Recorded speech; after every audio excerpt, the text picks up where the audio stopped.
Hello, hello, hello. Today I'm talking with Andrea Goulet. We talked about coding for people instead of the compiler, needing to be ready to listen, and being okay with karaoke instead of opera. I'm Yves Hanul from Who's Agile. My pronouns are he and him. Welcome to my channel. You see a lot of agilists around me on this screen. If you want to hear me interviewing, please click that subscribe button because these are the people that I've invited so far.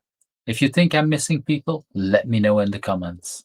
And that like button, well, if you liked today's interview, don't forget to click it. Hello everyone, and with me I have Andrea. Is that how I should pronounce your name? Yeah, I have a strange pronunciation. It's Andrea. Um, Andrea.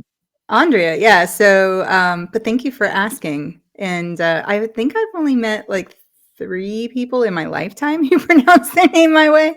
And then my last name's Goulet. So that one trips people up sometimes too. Well, yeah, this is why I started asking it on camera because I thought, like, okay, sometime in the beginning I asked it before, and then, well, first of all, I had to Mm, remember, and other than that, it's like this is typical. The first time we meet people online or offline, it's actually good to ask the question and yeah. to know how do we pronounce the names.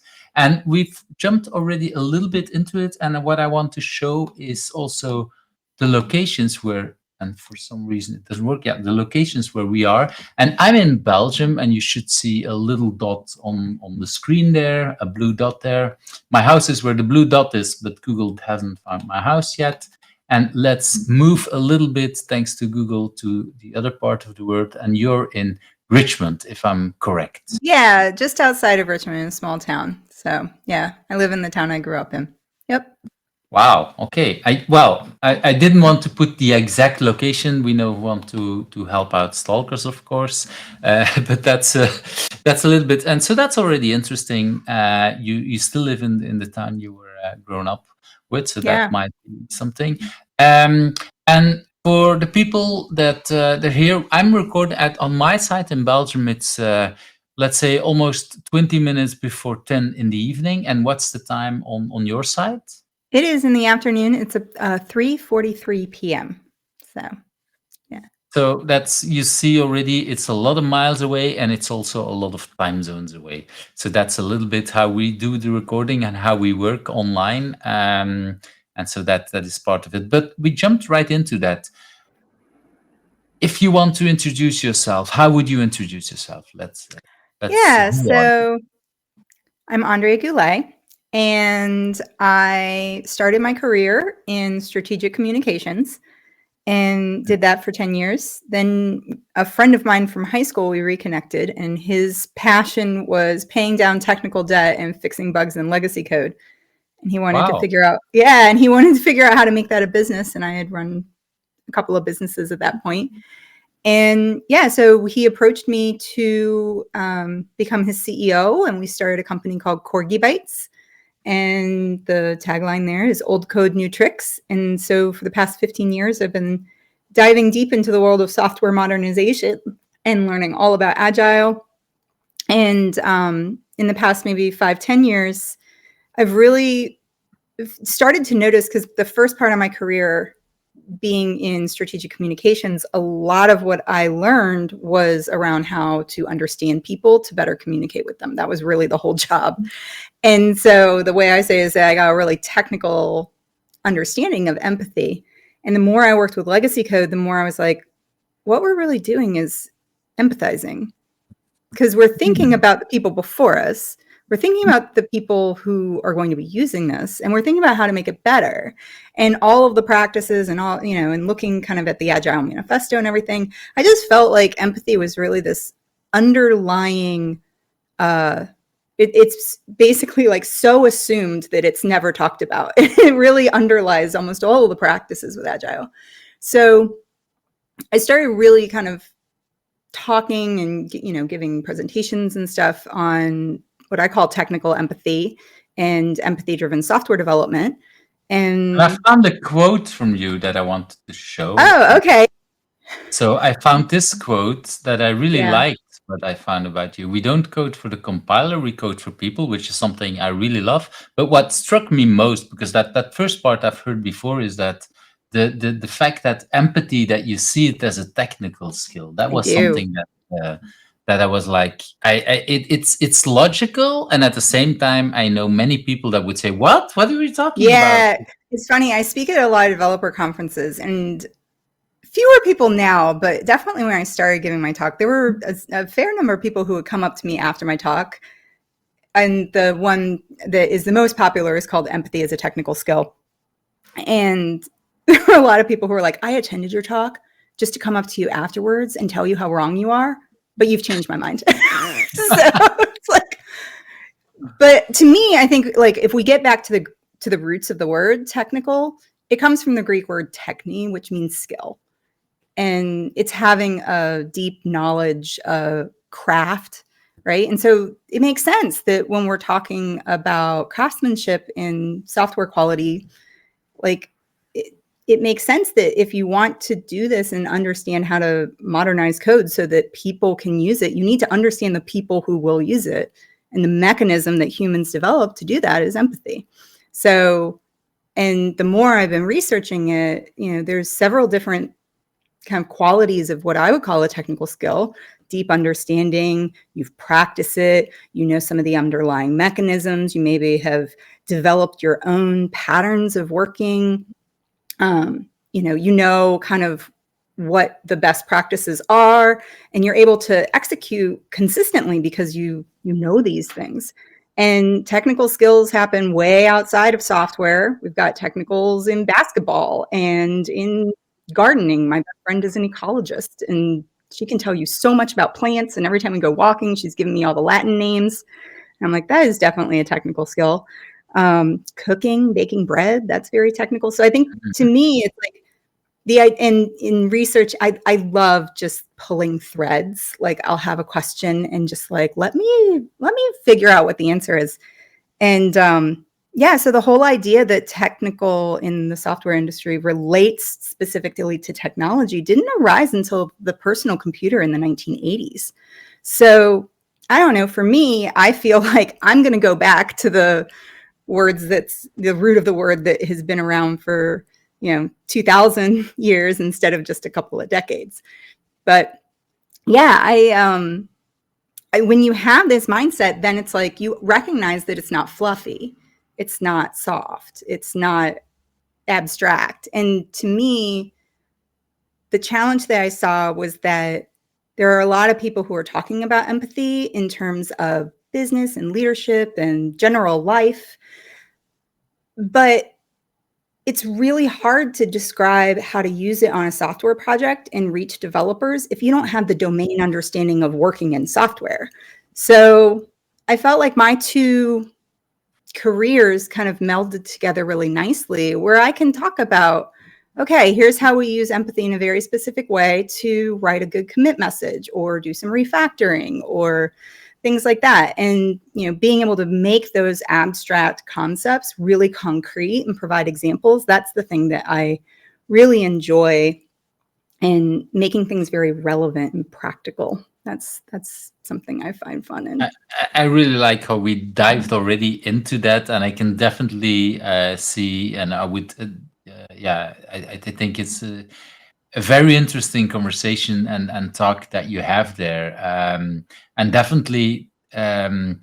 I think when you give examples of basketball, of cooking, and everything, if you don't have these capabilities, if you don't have these skills, how would you know about? I have a son who's teach or was learning about cooking in school, and then the other says, "Yeah, but what you learn is just easy." It's like, yeah, there is a difference between baking an egg and then what the other Yeah. one is learning at school. It's just like, and that's a little bit the same. It's not because you made a formula in Excel that you know how to program.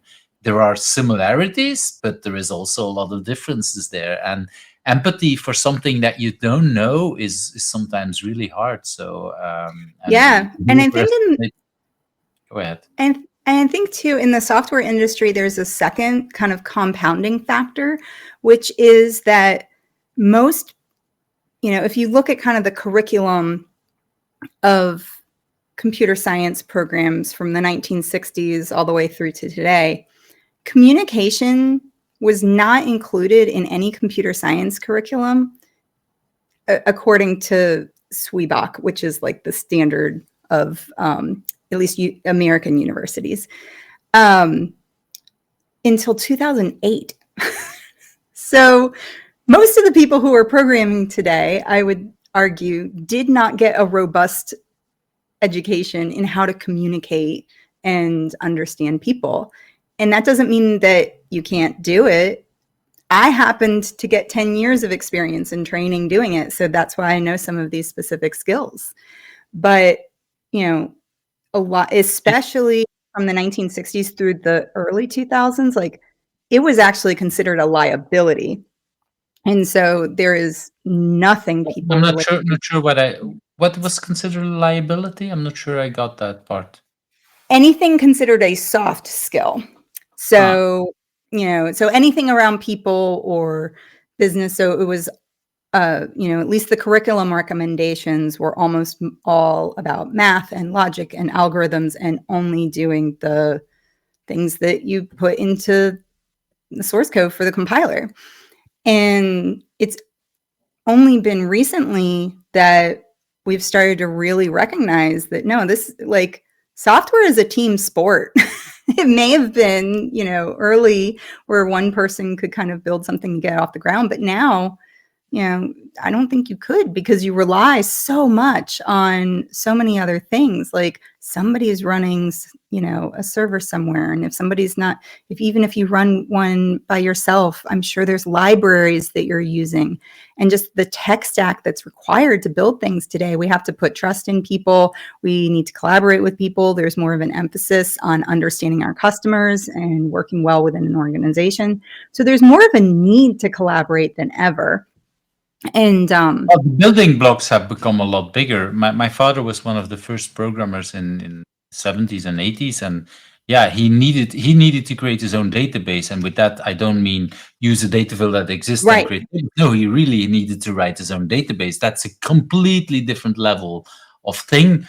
And that didn't mean to do everything that we're doing today. And like you say, well, and most of these things were kind of not networked. Well, we have the mainframe and we used the green screens to connect to that, but that's a whole different level as me running something on a server that's on a different part of the world and connecting and using my phone or whatever, all these kind of things. So it's a completely different ball game. I definitely see that. And most people haven't, well, team sport itself is something that only the last couple of years there's actually a lot of research and then putting everything back. So I already feel this is going to be a very interesting conversation, because I feel a lot of things that I recognize.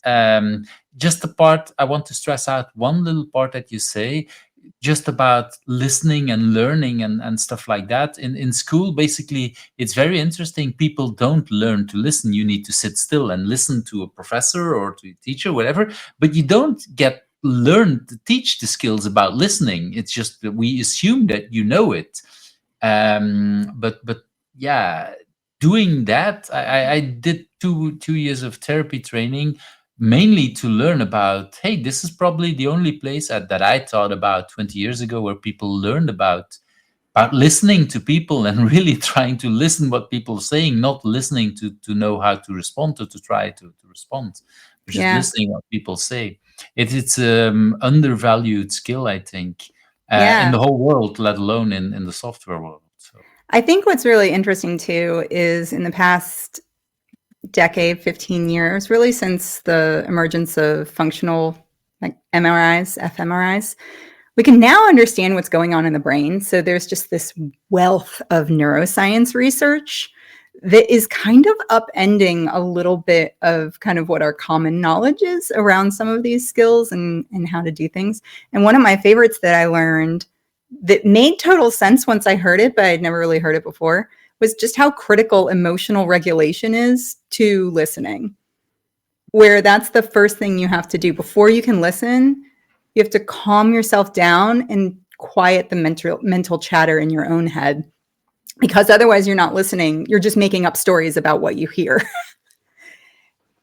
Yeah, definitely. It's just well, yeah, I fully agree there. You need to be ready to listen, and there is the even I think everyone who's really good at listening doesn't mean that we're good at listening at all moments and that Yeah. we're ready and in whatever moment. So that's Yeah. already be well, we jumped right into a lot of these things before we even started with the questions. So I want to move to that first question. Um, what is something that people usually don't know about you, but has influenced you in who you are? Yeah. So I almost became an opera singer. Like, Wow! Like what is that as a career change? Whatever it is, like what? well, I loved singing in high school, and kind of got the leads in school plays, and you know, just really enjoyed it. Um, but I had gotten into the university that I went to, and you had a separate audition for the music program to get into the music program. And I remember sitting in my car, I'd driven up to go to the audition, and I just had this flash of, if I use my university degree, like if I use my time now to really hone being an opera singer, I don't know that I'm going to enjoy my life, because Oh, I think that if I fail, which I probably will, because I'm a small fish, I was a big fish in a small pond, just in my tiny town. I was like, I'm gonna have to move to New York. I'm not a great dancer, so it's gonna really limit me on some of the roles I can take.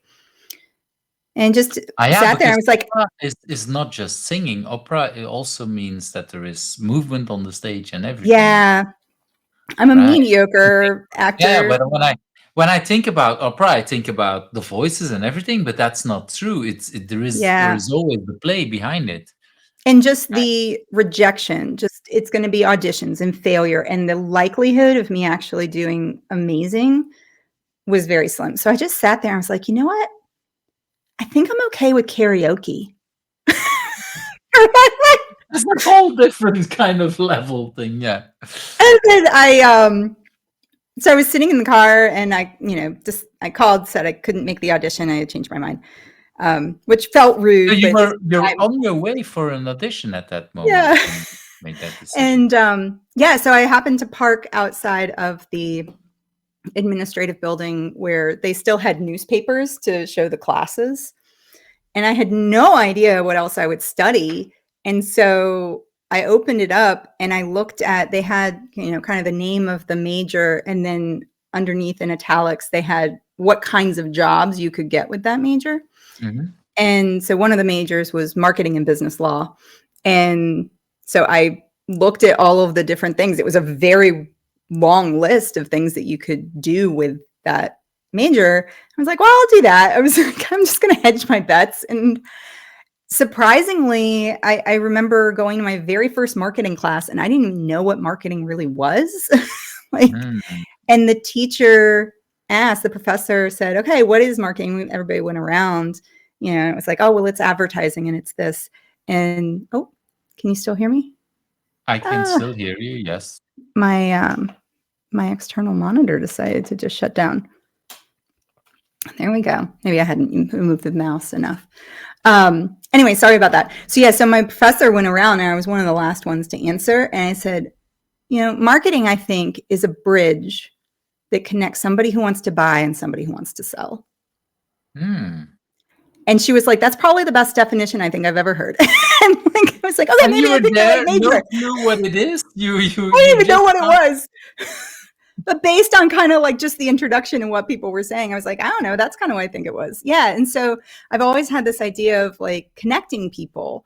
And, during my university, like I took courses on, consumer psychology, and like really diving deep into how do you understand people so that you can, and I've always thought of it as, how can you find people who have a problem that you can help solve, not like the how can you make money. And I mean, like that's good too, you need that, but really those skills can be applied to things outside of business as well.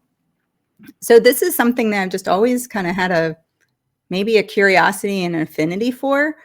And so, yeah, when I came to the work with legacy code, it was really like thinking about the people. I remember like Scott was telling me about legacy code because I had no idea. I also just walked into software modernization. I had no idea what it was.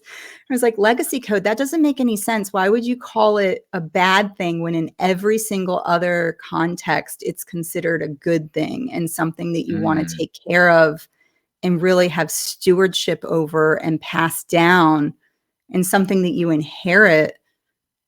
Like, aren't you thinking about all the people before you and all the people who are going to come after you? Because if you're building a legacy, that's what you do. And it was like, yeah, that's actually what it should be. So then we started really writing about it. And Scott was like, that's exactly how I think about it. So we started a podcast, Legacy Code Rocks, where I'm not doing the interviews as much anymore. Scott's really doing a great job with that. Yeah, we've interviewed like 200 people and Scott, just... when you say it, you mean Scott Ford, right? Yes, Scott Ford. Yes, M. Scott Ford. There are a lot of Scott Fords in the world, so he's M. Scott Ford if you look him up online. So that's why I was asking for. But it's. I really like that, because indeed, legacy. When we talk about legacy code, it's always meant as in a very negative way, but leaving a legacy is a way that we think is normally a good thing. So it's very interesting that in a completely different context, it has almost the opposite. Before this conversation, I didn't even. Yeah, I know both the expressions, legacy code as a negative one, leaving a legacy as something positive, and somehow it never clicked in my mind that this is the same words that we're using for two opposite IDs. But it's Oh, go ahead. so you were talking about your idea of opera singing being right. I would say almost by luck, the thing that was close to you, that you opened the booklet and you saw something like, okay, this is it, and almost the first thing you saw, you were drawn into that, and somehow it clicked because on that first lesson you already had a good insight. Like you say, you heard a lot of other students, so that was probably already a little bit inspired by these people. But still, there you learned also to listen to people and apply that immediately. So thinking on your feet, I would say, and then moving into a complete different, after a couple of others, complete different direction. I want to stress or go a little bit into that influence. Do you know how that influenced you, that idea of opera singing and singing in what you're doing today? Absolutely, because it taught me how to be on stage and be a great speaker. Like, I feel like I'm a really good keynote. And, especially now I've practiced a lot. I've gotten some good feedback. I take it really seriously. And so it's been really interesting that now I get to kind of blend all of these things together. Because... And do you sing on stage as well? I don't sing on stage, and sadly, I have not practiced very much, and so I haven't gone to a lot of karaoke. So I'm not as nearly. I'm asking because I see long time ago. I actually see quite a few agilists who have some background in music, and some of them trying to blend in a song in a keynote or something like that, or just whatever, something similar. But you don't feel like you have that desire. For years, like that was the past. I might do that later, but I think there is a sense of holding the energy of a room. And I think that's something that I learned during my time in theater, where I just really love kind of the sense of we are all together intentionally thinking about this topic. And so, similar, like the training that I got was really training in presence and being present during a performance. And I think that's something I take with me that I really enjoy. But it's interesting, I actually don't enjoy the performance part as much. I really love the while I'm building slides, crafting that narrative, bringing the research, thinking about who's going to be there. I never am able to just use a slide over and over again. I always tweak it. I always look at new ideas. I think about who's going to be in the audience. Like, if I'm speaking I just spoke at the Pacific Northwest Software Quality Conference. So there's a lot of test engineers there, and that's a different audience than, Mhm. people who are there, like when I'm speaking at an agile conference. Like it's just a different dynamic.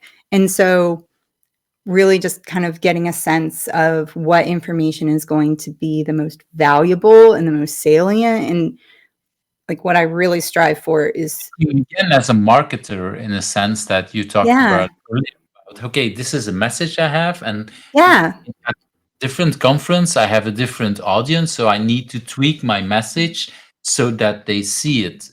It's in that sense, I once heard a person say, "Everybody is a marketing," and like, no, but I'm on stage. I don't see myself as marketing, but in a way, the way you explain it is really like, okay, I have a certain message, I have yeah, my idea, but if it's a different audience, it doesn't make sense to keep the same thing. What I find interesting in that story is that you said, well, a part of why you dropped out of opera is that you felt like on stage, I'm not an actor, but now you are on stage, you're not yeah, acting, but at the same time, your performance is really big part of it, and there is no yeah, singing. You literally said like, I'm not using singing there, but I guess you use your body in a way when you're on stage to yeah. make in there. I think the big thing was really less about the performance. I enjoyed it. Otherwise, I wouldn't have considered it as a career, and more just recognizing the reality that my body type is one that likely would get rejected. I am not a triple threat. Like, and so just recognizing like, my skills don't necessarily match the expectations of the industry. And so my likelihood of success is going to be lower. But one of the things that I really And you were like. not ready to challenge that or go into the whole, because Yeah, I that's think it was like the cost benefit analysis. And it was, mhm, I was like, wow, I'm gonna have to move to New York. I'm probably gonna have to be really poor. I'll probably end up waiting tables, which I actually did end up waiting tables too, because I graduated right after uh, 9/11, and there was a huge recession right after. So it's hard to get a job. But at the same time, it was, I don't know, I've never regretted that ever. I think, and it's one of those moments. I think if we can listen not only to other people, but kind of listen to our own intuition. A lot of times we know what to do. And, there have been important parts of my life. Like I remember I had an intuition. It was like, you have to go to your 10-year reunion. Like you have to mhm. go. And it was like, okay, why? Like but there was this inner feeling of like, it's important that you're there. And then looking back now, like that's where Scott and I reconnected. And it's like, well, what would have happened if I hadn't gone? And then I also should say that Scott and I, 3 years after starting the business together, also got married. So he's now my life partner in addition to my business partner. Um, and that That's actually has a informed different a lot kind of too. connection. Okay. What did you say? That's a different kind of connection. That's a different kind of level, of It course. it is, and it's surprising because that actually was a big part of why I started talking about technical empathy, because we didn't have a choice to quit. Like at another job, before I like if I didn't like working with someone or it was, like I was just like, okay, I'll find ways around it and kind of did the normal corporate thing.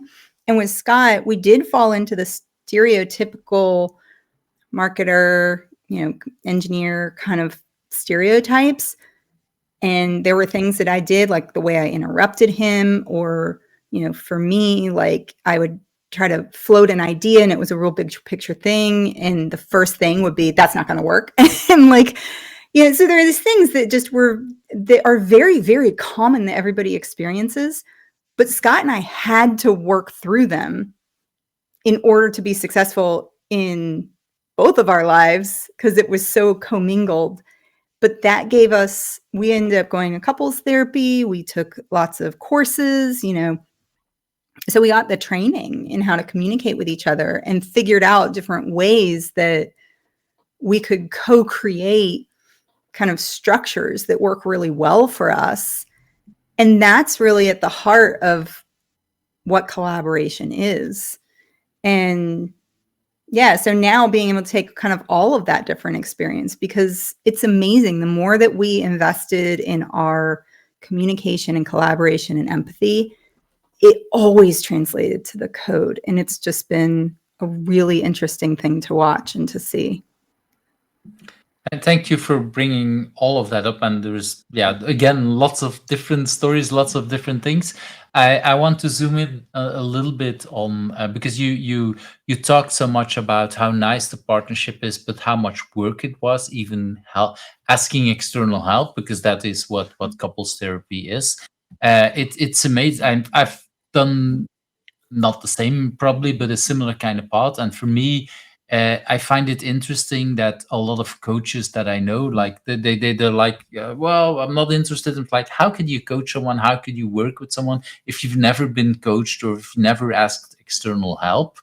I've known also couples that prefer to split up after so many years instead of, because they refuse to ask outside help. It's like, we should be able to deal with it. Well, Yeah. yeah, but if it's not working, well, why give up X years of your life if maybe you can try 5 or 10 times with an external partner, and if it helps, it helps. If it doesn't, okay, maybe there's nothing to do. But it's interesting that in Europe, it's we have a lot less people going in therapy. It's sometimes looked as like Mm. more negative thing.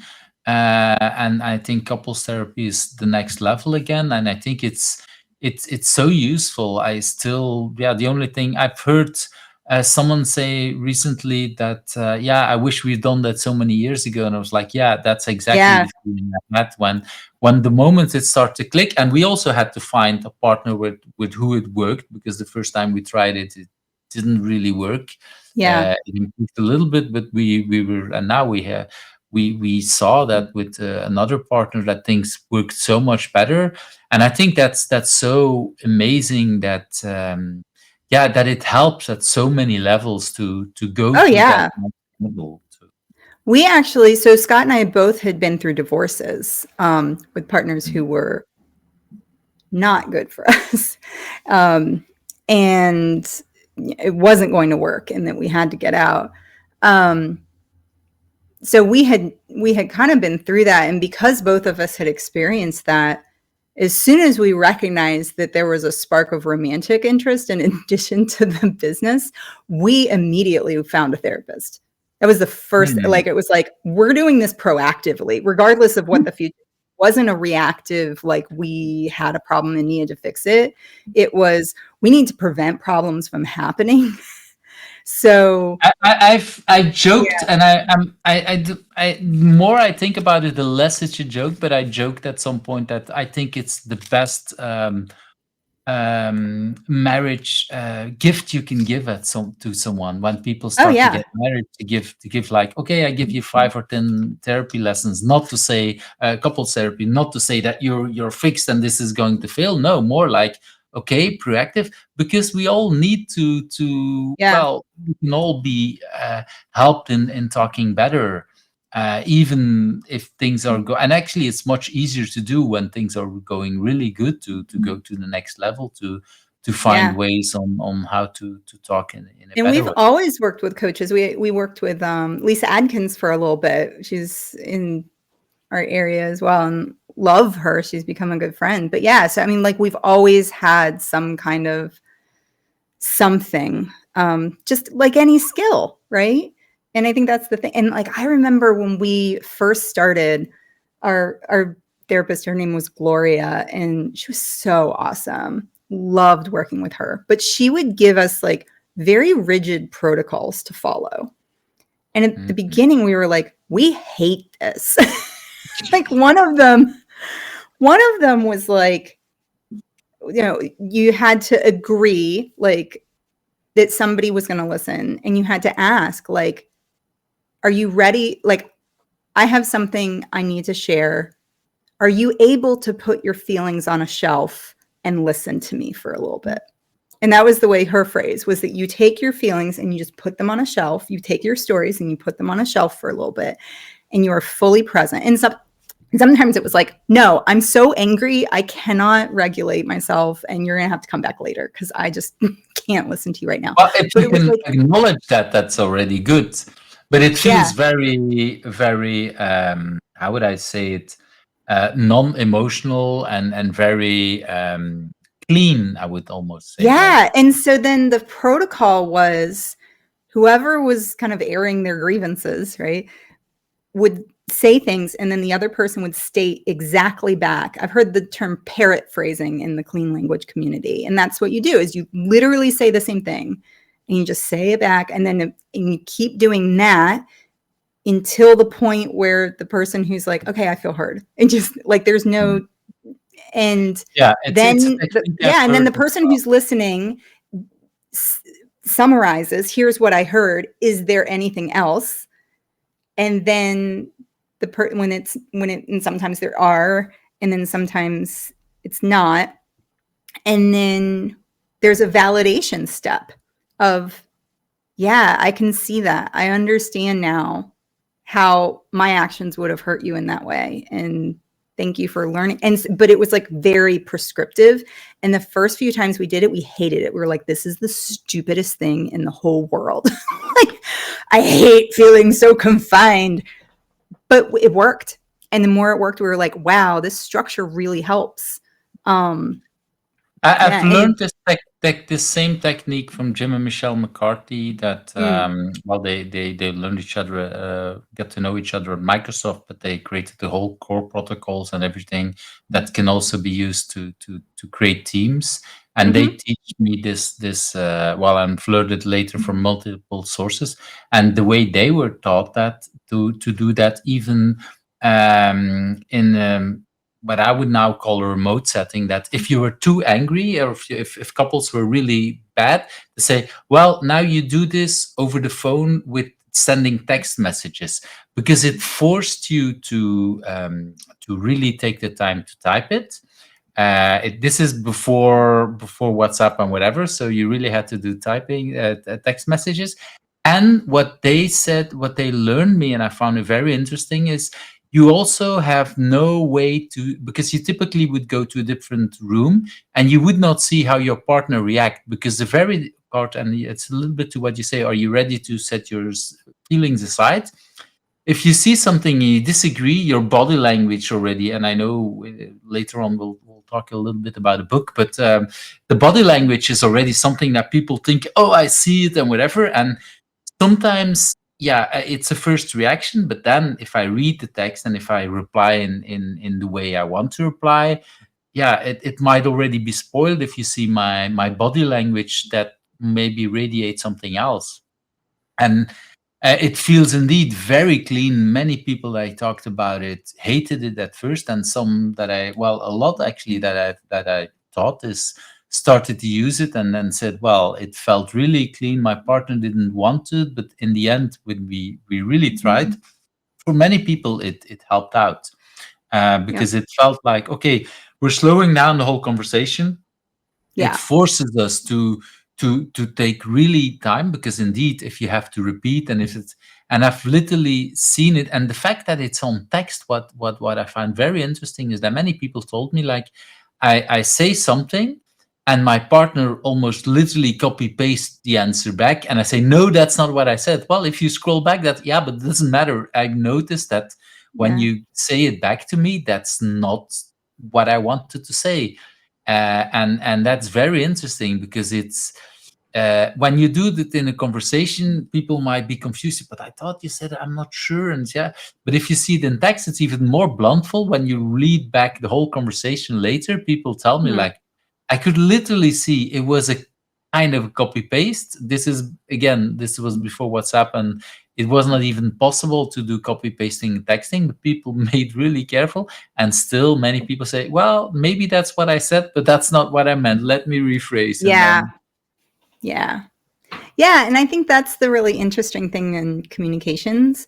And, the more you kind of tug on this thread, the more you find that there's an overlap with software. So, and a big part of that is the work of Claude Shannon. He was the person in the 1930s when he was a master's. One of the big things was digital circuits, and you had to actually build them at the time before you could test them. And he was like, you know what we could do? We could use this thing called Boolean algebra, and we could like mathematically see if a circuit was. So he is like a huge founding person in the software world. He created tons of different subfields.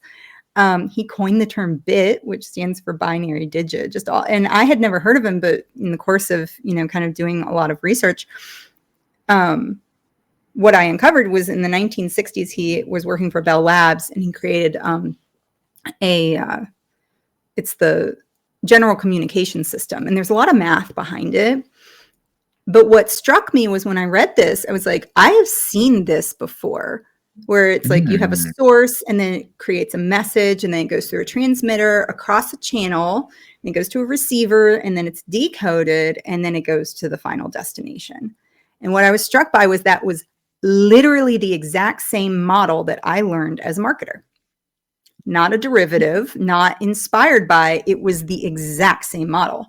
And when I learned why, there was a government administrator, Warren Weaver, and he liked Claude Shannon's work so much that he then brought it into the social sciences too, and used it as a way for people to communicate. And so it was really interesting to me how this idea had kind of made its way independently into the two fields that I was interested in. I was like, oh my gosh, this is the exact same thing. And when I dove into the math and the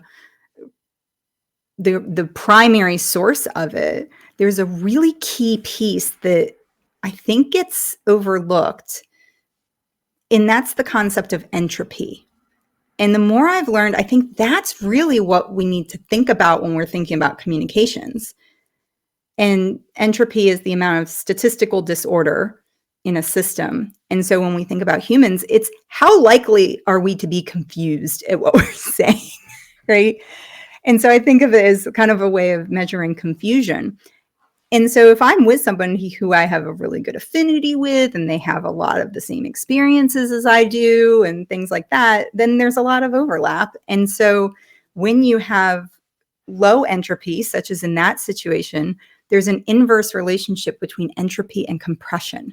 And so what it means is that I can use shortcuts. I can use language. They might know what I'm thinking before I say it because they're so highly attuned, because they've just got those same experiences. But when we are in a place where things are very confusing, so it could be an individual that we're feeling a lot of tension with, or somebody that's like, I don't even know what you're talking about. You're using so much jargon, I can't even follow along, right?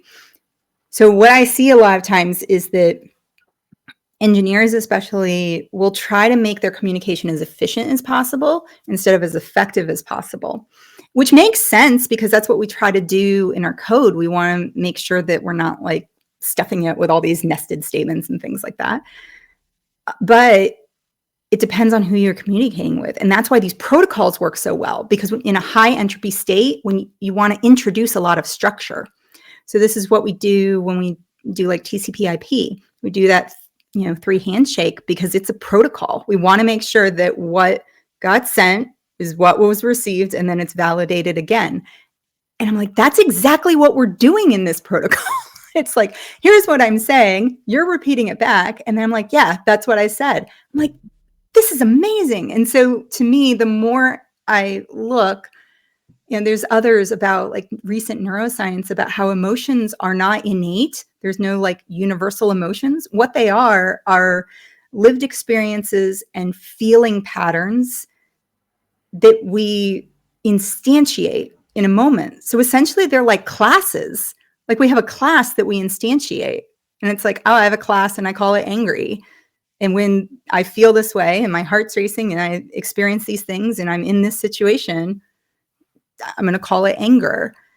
And that expresses itself differently for everyone, and context plays a huge role in our emotions. And so just being able to make these connections where it's like, wait a second, I know how to describe this really complex thing. But then if I go to social scientists who are really, it's like classes and entropy, and like it makes sense because like even going and like Alan Kay like got his degree in biology, and that's where he developed small talk and object oriented because it was all based on recursion, and so and then I lose them there. Boom, everything is I know, connected to one another. I know. Okay, I want us to Sorry, move to the second question because we've already been talking I know. for a very long time and we haven't even started the whole thing. But it shows a lot about that influence and everything. So Yeah, and you kind of already alluded a little bit to that to the next question, but maybe you have a similar kind of story. Is that if you had not been doing what you've been doing now, what would have become of you? Is there something yeah, else next to opera what you were destined to become earlier, or was that yeah. thing? I mean, my parents, like several generations back, have been entrepreneurs, run their own businesses. My parents ran their own business out of the house from 1985. Like my dad went out, bought a Macintosh, and like quit his corporate job. So for him, I got to go to client meetings and things like that. We had lots of people come to the house.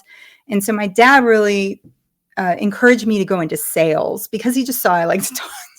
And like, um, and just get very passionate about ideas and connecting people and things. So he thought I would do a great job in sales. So sales was actually listed as one of the things that you could do in marketing.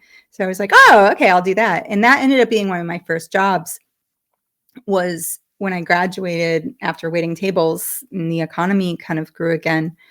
I did sales, but I rejected the idea. I rejected my training there because it didn't make sense to me. They would be like, drive around and go into a donut shop that's a franchise and ask the person behind the counter. I was selling payroll services, like small business services. I was like, this person is likely not the general manager. It's probably owned by a franchisee who owns several. And like, I just watched, like when we did that, it like the flyer just ended up in the trash. I was like, this is a waste of time and energy. So I created They a wanted you to system. learn to deal with rejections and to I feel guess better. so. I was just like, this doesn't, I want to actually be effective. I actually want to make sales. I want to make some money, and I don't think I'm going to do it this way. Like, because I earned commission. Like that was how, the more deals I closed, the more I got paid. And so I I had a system that I was using called ACT, and it was a CRM that was essentially a database. You could modify fields. So I learned how to be a power user of that, and I developed a whole system where I would I made it a goal to collect 50 new business cards a week. So I'd go to all sorts of small business events. I would meet all sorts of people and then enter them into the database. And then I created all of these different custom templates. So I called them 80% templates, where 80% of it was already written. But then I had all these custom fields that would pull in. So, and some of them were, it was Boolean algebra. So, and like there were some formulas in there where if it had been X amount of time, it would insert week. If it was more than that, it would say month. And over the course of a year, I became the number 3 sales rep in the entire nation. And I outsold my whole office while I was on vacation because so many people had done these inbound leads. And it was all from just like running this little system. And so and that was one of the reasons that Scott thought I would be really good in software. He was like, you are not a salesperson. You're a programmer because you're getting inputs. You're creating formulas. You're just using different terminology for it. You're calling it a field instead of a variable and stuff. And then you're optimizing the outputs and I like, was thinking this yeah, similar kind of things like you're in sales, but at the same time you're already programming and yeah. figuring it out. And how did you learn that program? Did you all figure that out? Did you I also have a got like Act for Dummies at the bookstore. Like it was one of these, like, I don't know. I just figure out what it is. And then I learned, and it was like, oh, wow, I can integrate this with my email and I can send them from there. Oh, I didn't know you could use these Boolean searches. So then I would have, yeah, it was great. I actually haven't found a CRM that I like as much as that one. I wish they had like done a better job at Because you, coming well, you online. did a They lot of had that it was very yourself. robust that in a way that I haven't seen another. Pipe Drive is probably one that comes closest, but yeah, I miss those days. But yeah, it was really neat. But then, um, yeah. So I don't know. It's again very interesting stories to learn about the back everything a lot there. Let's move to that third question. If what do you consider right now your biggest Yeah. challenge, or at least the biggest challenge you want to share here, open on the internet? Yeah, I can share. Probably not surprise people who have gotten this far. I have severe ADHD. Um, Mm, I didn't get tested. All through school, I was always, Andrea is really smart, but off. That was the way it was described. And mhm, Scott, even when we first started working together and getting to know each other, he's like, have you ever gotten tested for ADHD? Because I think you really have this. But no one would test me because I was a woman and I had gotten straight A's. I actually went to school on academic scholarship. So I had several psychologists who were like, you can't possibly have this because you got straight A's. You were good in school. But before the it's pandemic, so so funny that yeah, somehow there is still that tendency to think, well, if you're doing good, then you can't have. Well, it's not just a problem. There was also good parts about that, and that yeah, people don't always see that. And once it's somewhere in that yeah, DSM-5 book, then yeah, then yeah. it's just a problem. You can be a good person, whatever that means. Interesting. Yeah, so there ended up being some research around how it shows up differently in women. So I ended up being able to go to a specialist. It was actually my brother. He got diagnosed and then he was like, oh my gosh, you have to go. Here's the doctor who specialized in adult ADHD in women.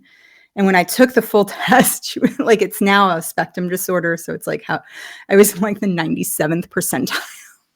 And it was funny, it showed up in a lot of different ways and in ways that aren't really stereotypical. For me, it's emotional regulation and memory. So it's really hard for me to regulate my emotions. If I'm upset, it's like it takes a lot to calm down. Have huge major depressive episodes, things like that. Um, and also my memory, my screening memory. So there's screening memory, working memory, and long-term memory. And I literally notice fewer details about the world than most people. I'm in like the 17th percentile or something for that.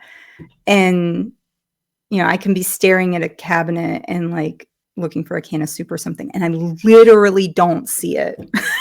I'm like staring there. And, but on the other side of it, my associative thinking, so being able to connect dots and see patterns, was like in the 99 point something percentile, was off the charts, as was communication skills and my long-term memory too. So once it's in here, it's in here. But I think it's like I'm able to spot all of these things that's like, to me, feel very obvious. And I'm able to synthesize lots of different disparate data points into, oh, this is what it means. So I think that's why, like in the marketing class, it's like, oh, this is what it is. But it's And in also that sense, really you're already challenging. answering the positive part, because that was the second part of Yeah, the question. Why is that a good thing for you? This is what you say, that for yeah, you, you're able to spot things that other people are not able to do. You make connections, and it ties very nice indeed to that very first story that you told about being in the marketing class, and you were able somehow, after hearing so many else other people in the yeah, classes, to immediately find a good definition that your professor like, yeah. wow, whoa, wait a minute. Yeah, So and that's happened a lot. I worked as a copywriter after I did sales. I freelanced, and basically I was working with businesses and just helping them, write their business communications and doing more of the strategic communications. And that was the feedback I've gotten most of my career, is that I'm able to take very complex topics and distill them down into their essence really quickly. And I think that's what I'm doing with the empathy stuff too. It's like, no, empathy is a technical skill. That's the whole thing. And they're like, here's all of the things I see. I can go into all the detail. You might not, it will be hard to follow because I jump around a lot. Um, but but that yeah, also brings you, what is interesting is that it brings for me back that story where you say that I tweak my talks because maybe in the beginning, the first version of that talk, you go in all kind of directions, then you get some feedback from people, and then you say, "Oh, wait a minute." For me, it's logical to jump around, but now for my audience, I need to Yep. connect the dots and think What a it little is bit. like you're giving a talk that's actually 4 talks, and you need to split them constantly. That's a little bit the thing I was thinking about. Like, probably you see things and you want to put too much in into that I because do. for you Yeah. it's all very connected. Mhm. And I think, well, we're about 1 hour into this conversation already, and I think we see very much how that already plays out here because we very much connect these things, which Mhm. indeed is something I like for you very much because it's a little bit how we got to know other people and not just talking about HAD, but also talking about, well, we see it in this whole conversation and Yeah. how it, for me, I really like how the whole conversation flows. I can imagine that for some other people, it's like, oh, wait a minute, I need to pause and listen back and then scroll back a little bit to I some of the dots. overwhelm But a lot yeah, of people. Or it's like, I don't see it, like, how is it from A to B? And so then, like, my challenge a lot of times is trying to explain that connection and how, like, it all links together. Because to me, it's just like I feel like sometimes my brain is just a massive relational database where it's like, I just kind of do filters and sorts based on kind of all these things, but it's like, what the heck did you even do to arrive at this thing? And it can be it, really unwieldy to manage, but it, yeah. it sounds even more like the new language models that we have in Yeah, AI. Nobody knows how it works, but basically it gets the that's results probably one even a way or better another. metaphor.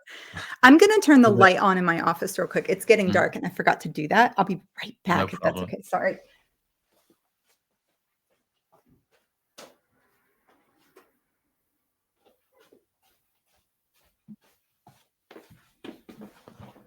There, now people can see Well, me.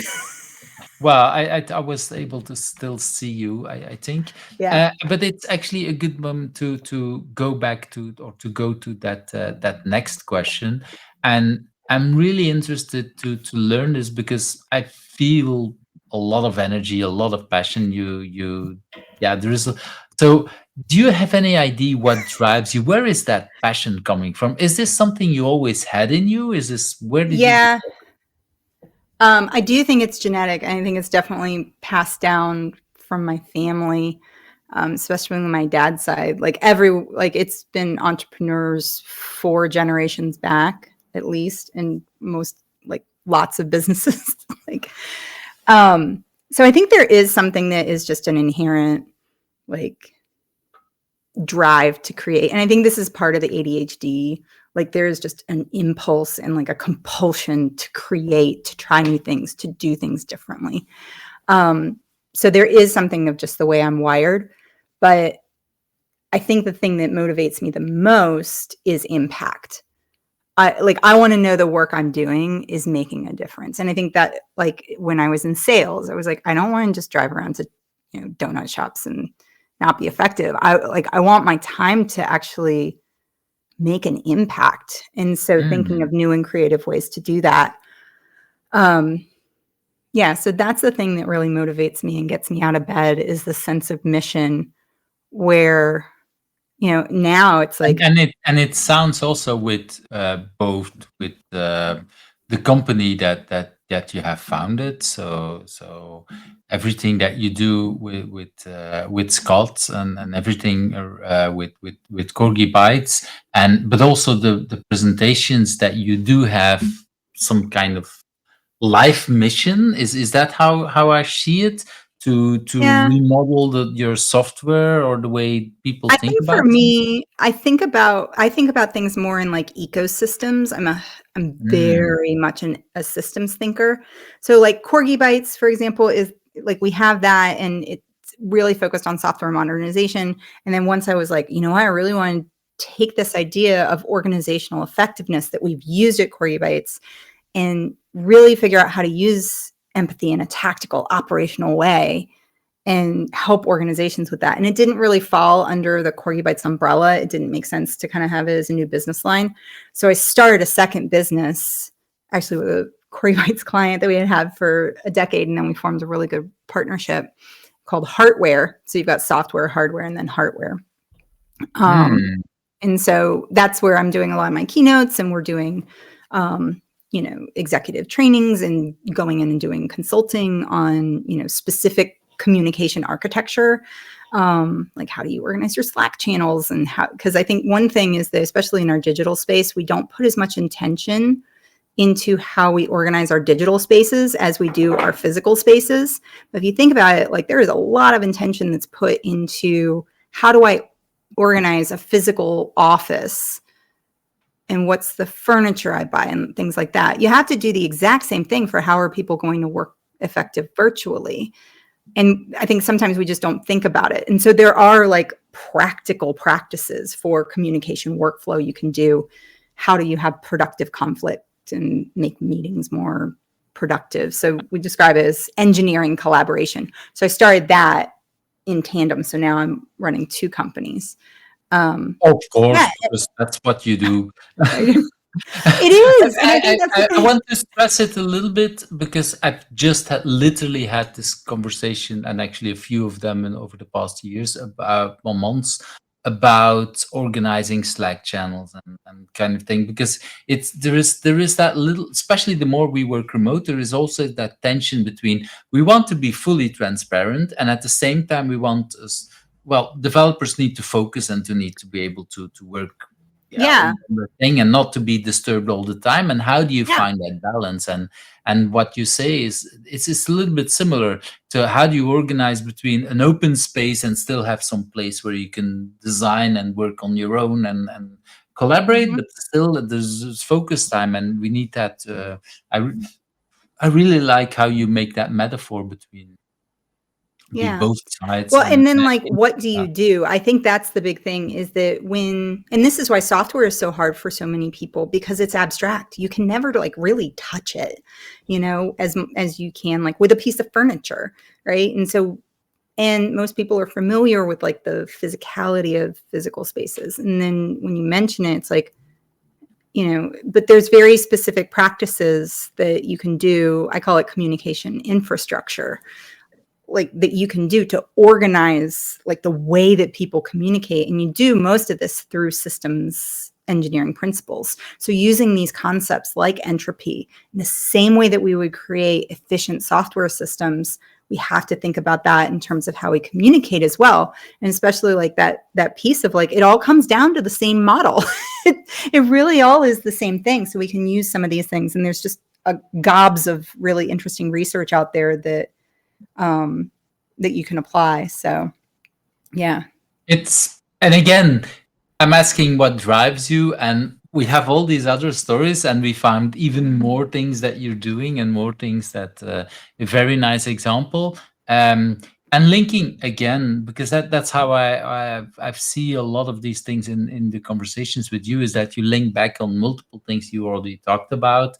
The fact that there is multiple people in your family, a few generations already, having businesses and what you learn. And I think I find it very interesting how that impacts us. People don't always realize I have my own business, but my parents never had that, and I literally see that, how when I'm as a freelancer, for example, if I'm in between two jobs, it kind of freaks out some of my family, because, oh, this is a problem. No, I've taken care of it. I have a buffer. It's like this is part of my business model, whatever you think about Yeah. it. And if you don't have people who are, and I see how my children are acting in a completely different way, thinking about businesses, because that's sort of, and I can imagine if that's 3, 4 generations, then it's just not just your parents, but grandparents, other kind of things. You see also both the negative and the positive part, because there's not just positive Yeah. part, it's also about the time it takes and everything else. And so I can definitely see how that could drive you, and it could inspire you in all kind of things. Well, and talking about inspirations, and you shared already so many different things, what do you consider your biggest achievement? Yeah. This one was really hard for me to think about. Um, I think that, when I was in my 20s, I wrote, like, it was called a bucket list, but just like, these are all the things I want to do before I die. And the number one thing on there was write a book and get it published. Mm. So I have a publisher. I'm writing a book called Empathy Driven Software Development. And it's with Pearson and their Addison Wesley division. So, the same publisher that's published a lot of seminal works that I really, have really shaped my understanding in the software industry. And it's been 3 years. It's so exhausting. It's the hardest thing I've ever done. So I am writing a book. I guess getting that book deal and writing this book, I feel like in and of itself is an achievement. And continuing to wake up every day and work on it and chip away at it, because it's so huge. Claire Sudbury had a great metaphor that she used when we code or when we create kind of a content too. A sculptor is going to have clay, and so they already have their medium. But we have to create the medium first and then edit it because it doesn't exist. And I was like, oh my God, that's exactly what I am. And it's like, it was very validating. So I think that's my biggest achievement, is the opportunity to actually bring these ideas to print, because that's been something that I've always wanted to do, but it's a huge lift. And I am just so grateful to my editor, who is very patient and supportive and, is helping me find ways to accomplish this task with my disability, because like writing a book is hard. I feel like writing a book when you have severe ADHD, like creating a linear conversation is like impossible for me. Well, so it's really hard. But I'm going to do it. And yeah. I'm like you say, you already make links in all kind of directions, and people, of course, most people, when they read a book, they try to read it cover to cover. Not everybody, but okay, most. This is what you expect from a book, and that is hard for, I think, every author. I mean, to Yeah. really create something, because it's. I think writing a book is. I've published a few more self. Yeah. I think the publishing is not that hard, but making sure that you have a book which is really cover to cover, which is really, it's the hard for me. The hard work is really should be done by the author with editors and the whole team, and not by the reader. And to be fair, I've read a couple of books the last years where I think like this is really hard, and the more I think about it, the more it's like, yeah, it feels more like the author didn't do the work that he or she was supposed to do. I need to do the work as a reader, and not surprisingly, most Yeah. of these books don't do much, because it is hard work to connect the dots and to make sure that you I Yeah. would say also take away the parts that are not bringing you value, a little bit like what you said about the Yeah. presentations. Maybe you have ideas that you put into one book, but it's actually 5 books or Yep. 2 books That's or what's whatever. happening. And Yep. I think this is happening with many people. It's like we try to put everything in it, and it's like, okay, maybe that's a good idea. Let's put it aside. It will ripe. And Yeah. I think Jerry Weinberg has a very interesting book about writing books that he wrote. I can't come up with the name at this moment. I'll definitely put it in the show notes. But Yeah. really, like, you put things and you try to, and sometimes you say, well, this is maybe a good idea, but not for now. Let's Yeah. put it aside. Let's, and that is really hard, because the moment you create an idea, it's the best idea, and of course it needs to be in that book that you're writing right Yeah. now. Yeah. Or in the There's draft. also, like, in strategic communication, there's kind of this concept of knowledge telling versus knowledge transforming. And Mm. so one of the things was that I approached this book feeling like I already knew what I was talking about, right? Because I had 20 years of experience. But I have a really strong, like, as many claims as I possibly can validate by research. I want to make sure and like double check that I'm not saying anything that hasn't been, like, that is an old truth. Okay. but has like, but with modern research, we now know new things. And that's been the biggest challenge, is because there are some fundamental things about empathy that have just been like, I had to toss out like 150,000 words because it was like, no, I can't say this anymore because the research doesn't back it up. But the cool thing is that the research does show that it's so much more like software. It's so much more approachable. It is a learnable skill. It's about motivation. It's way less about being an inherited trait. And to me, I think that's really awesome. Right. And so, and then using my synthesis skills, I'm like, okay, so having a model that I call empathy system architecture. So we model out system architecture in software. How can we understand the concept of empathy using kind of a similar idea? And so it's just taken me a lot of time to just wrap my brain around the research and the neuroscience and, all these different fields. But I think now I've crossed a tipping point where it's like, no, I've got it. I've tossed enough aside where I've prototyped, and now I'm like, okay. And now it's about how do I tell that story? Which examples do I provide that are relevant? So it You're feels, really doing all the hard work, and I really like, well, I think that's the thing about science and everything that we do.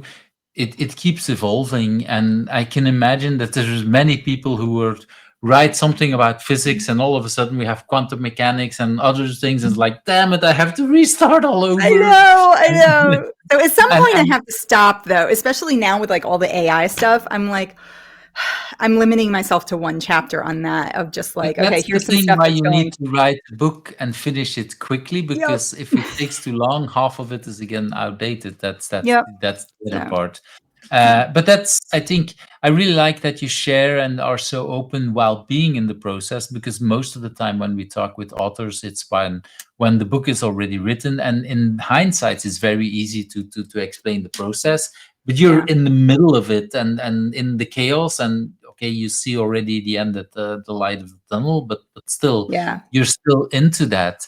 I really like that you see that as your main achievement, because it's especially because the way you said it at the end is like, okay, I see where it's going. Now I just need to put it on paper. That's a little bit an Yeah. exaggeration, but No, it it is. feels And like it's already I there think, in your brain.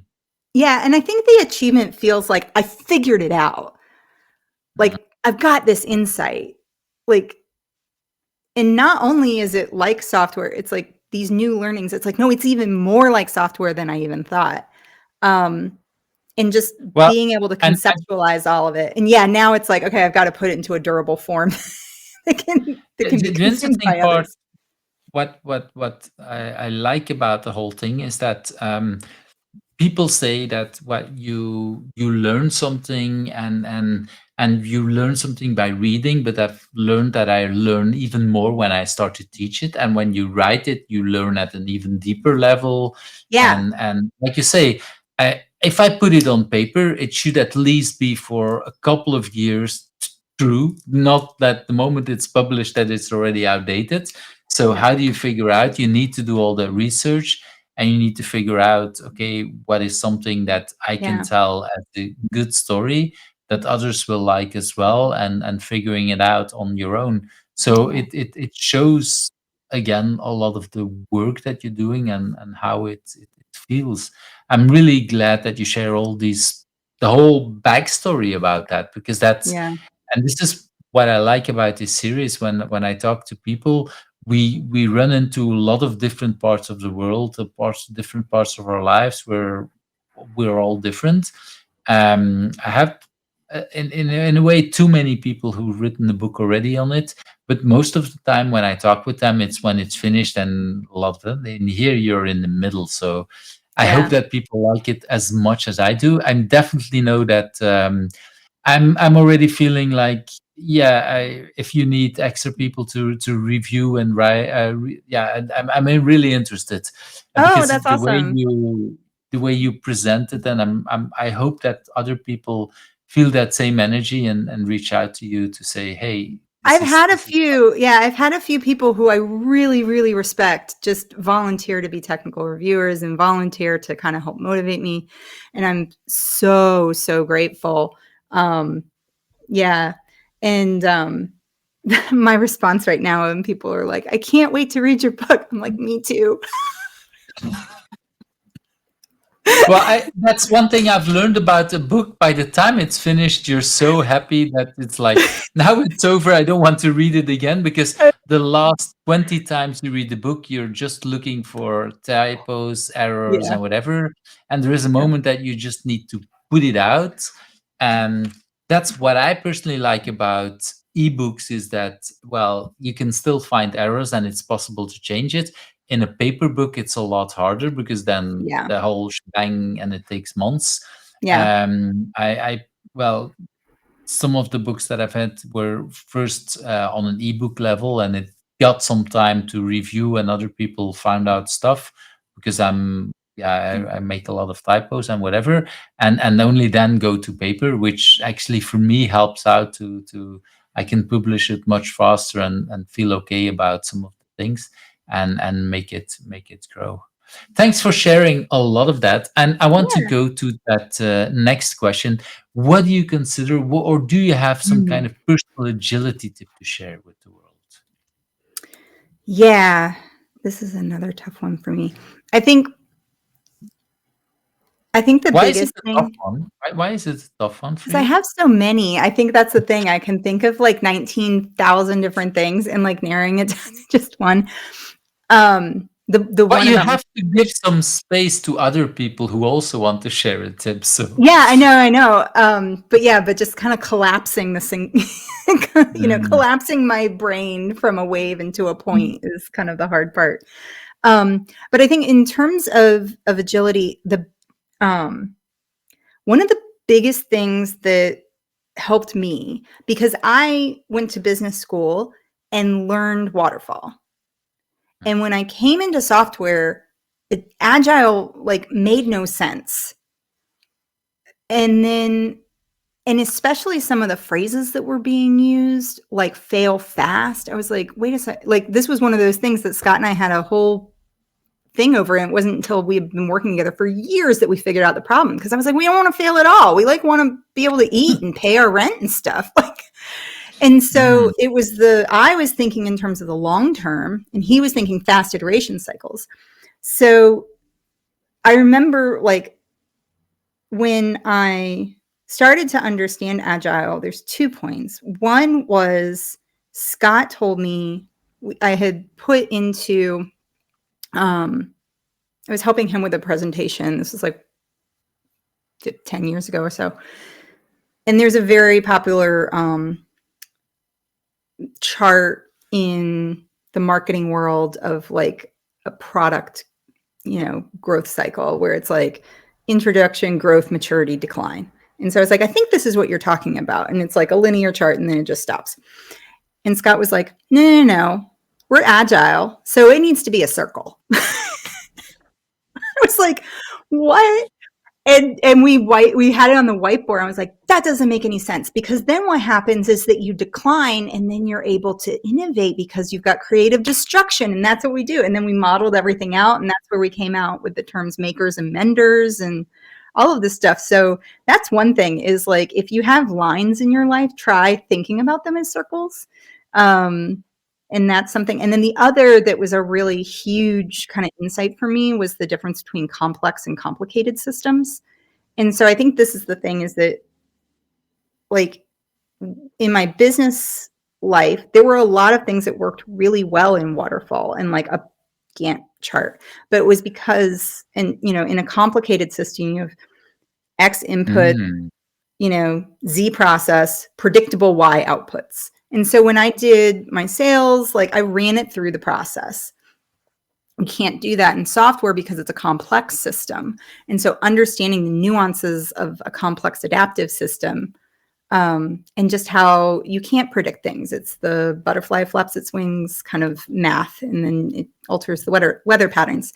And so really getting a good sense of kind of when to apply which strategy, because what are you in?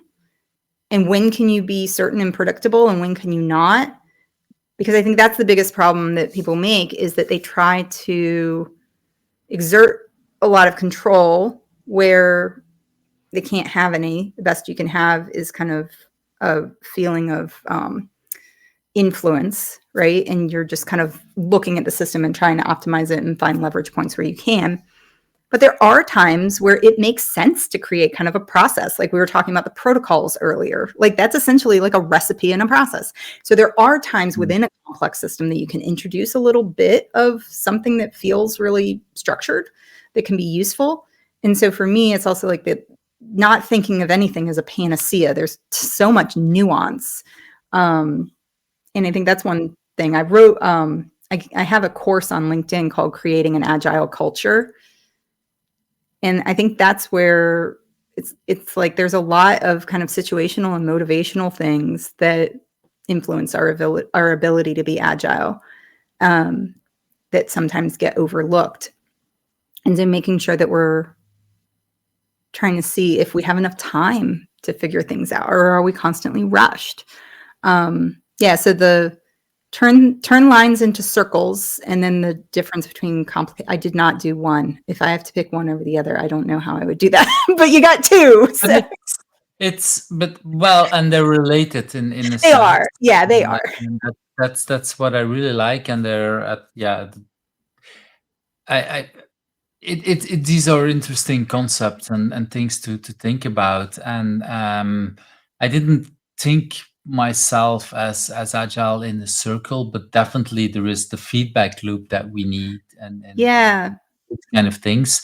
And that is something that in so many brains, and this is why I like that you link these two, because many people that think in a linear way, just think, but it's just okay, it's a little bit complicated, it's a little bit complex, whatever, and they don't understand the difference between the two. And it's like, but give me all the things, and yes, I know there's many ingredients, but just give me all the ingredients and tell me how to mix it. It's like, but it's not like for cooking I can give you 100 ingredients and I don't give a recipe and then people will come out with the whole same thing at the end.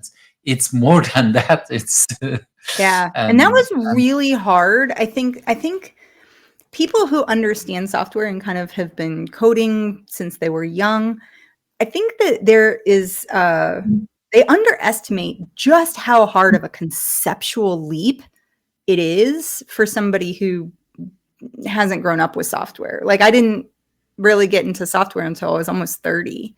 And so I had all this I had to relearn so much, and it was really hard.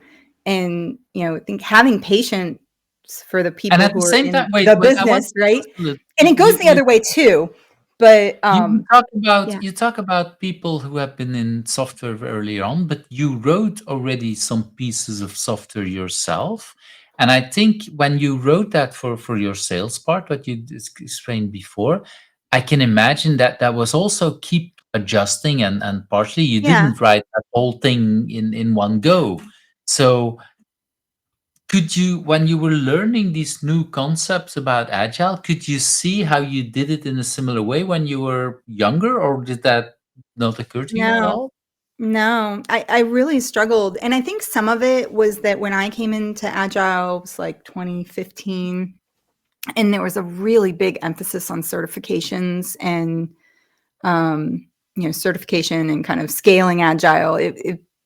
That was a big part of it. So I felt very intimidated because it was like I wasn't following Scrum to the specific part. So essentially what I did was, okay, I'm going to learn this by going to the website, reading the manifesto and the principles, and just trying to implement them as best I can.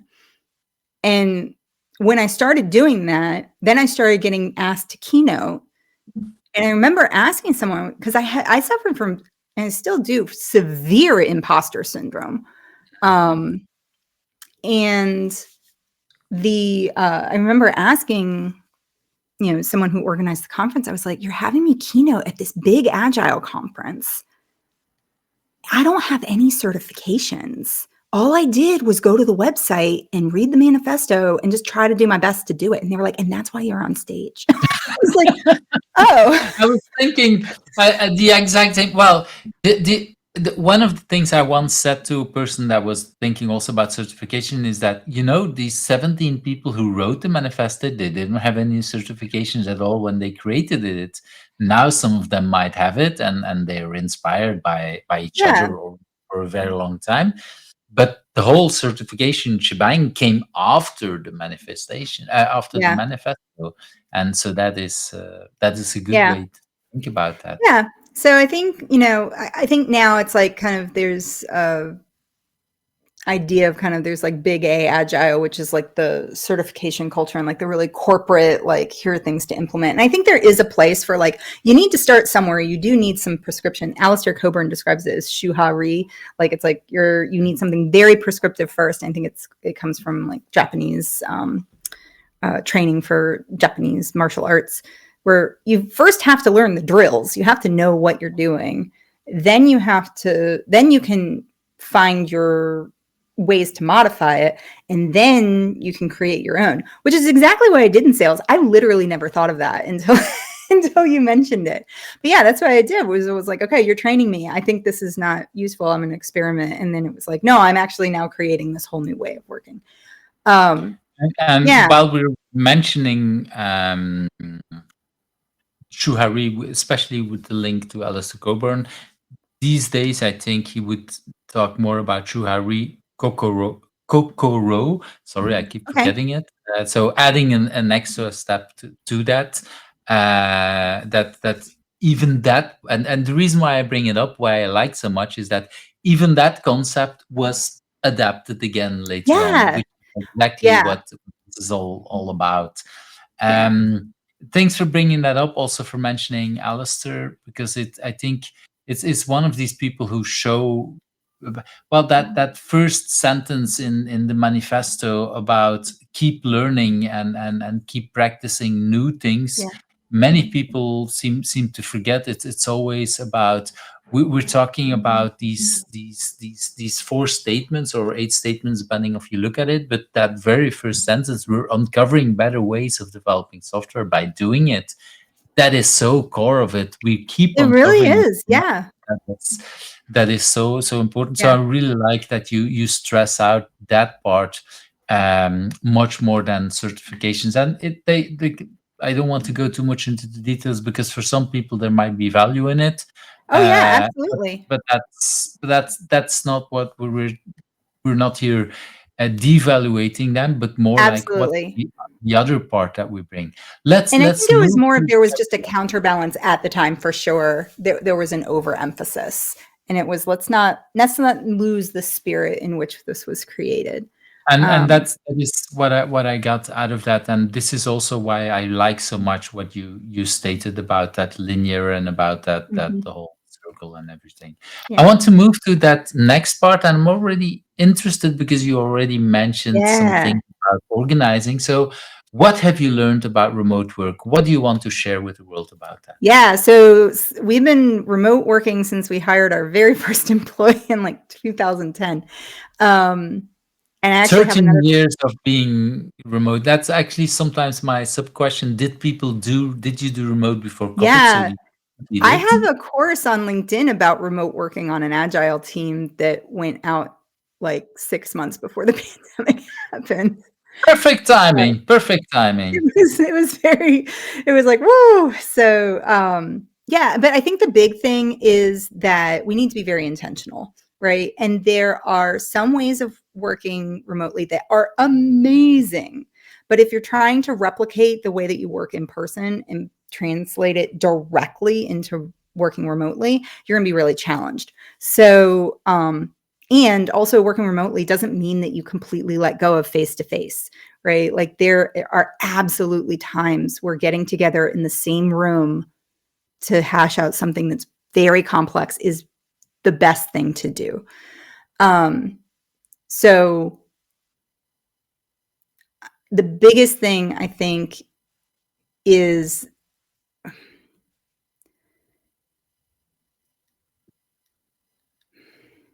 again, I'm like trying to collapse my wave into a point. Take your time. Um, Take your time. I I really do think it comes back to what I said earlier, is knowing how to create an infrastructure so that ideas can flow in a way that works well. So, one of the books that I had read when I was trying to make sense of agile was this book, Team of Teams, that actually isn't about agile, but it's one of the best books about agile that I've read. Like, it really kind of made a lot of sense. Team of Teams. Yeah, I think it's to come up with the Crystal. it's general Yeah. that wrote that book. Yeah, Yeah, really and nice. that the ideas in there were really interesting. And so one of the things, there was a talk about Apollo and the difference between the Apollo project to go to the moon and then also the following one from the Reagan administration, and how in Apollo they were given a problem and they were given resources to solve it, but they weren't told exactly what to do. Whereas in the they were told the end goal, they were like told this is the mission, but not how to do it. Yeah, Because literally there was nothing. There was like we don't have ways to talk to a computer in a different way than printing. Well, we're not going to do that on the moon, so you need to figure out everything. How does a computer talk to you? How do you launch it? How do you? That's and there was a real turning point, because the beginning were the Mercury missions, and they were not going well.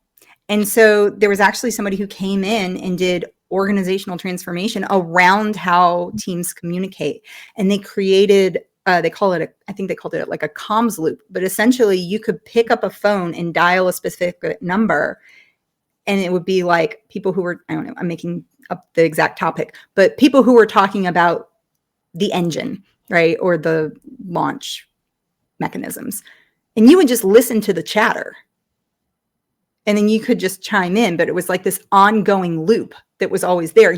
And so what it did was it changed telephone systems from point to point to point to many.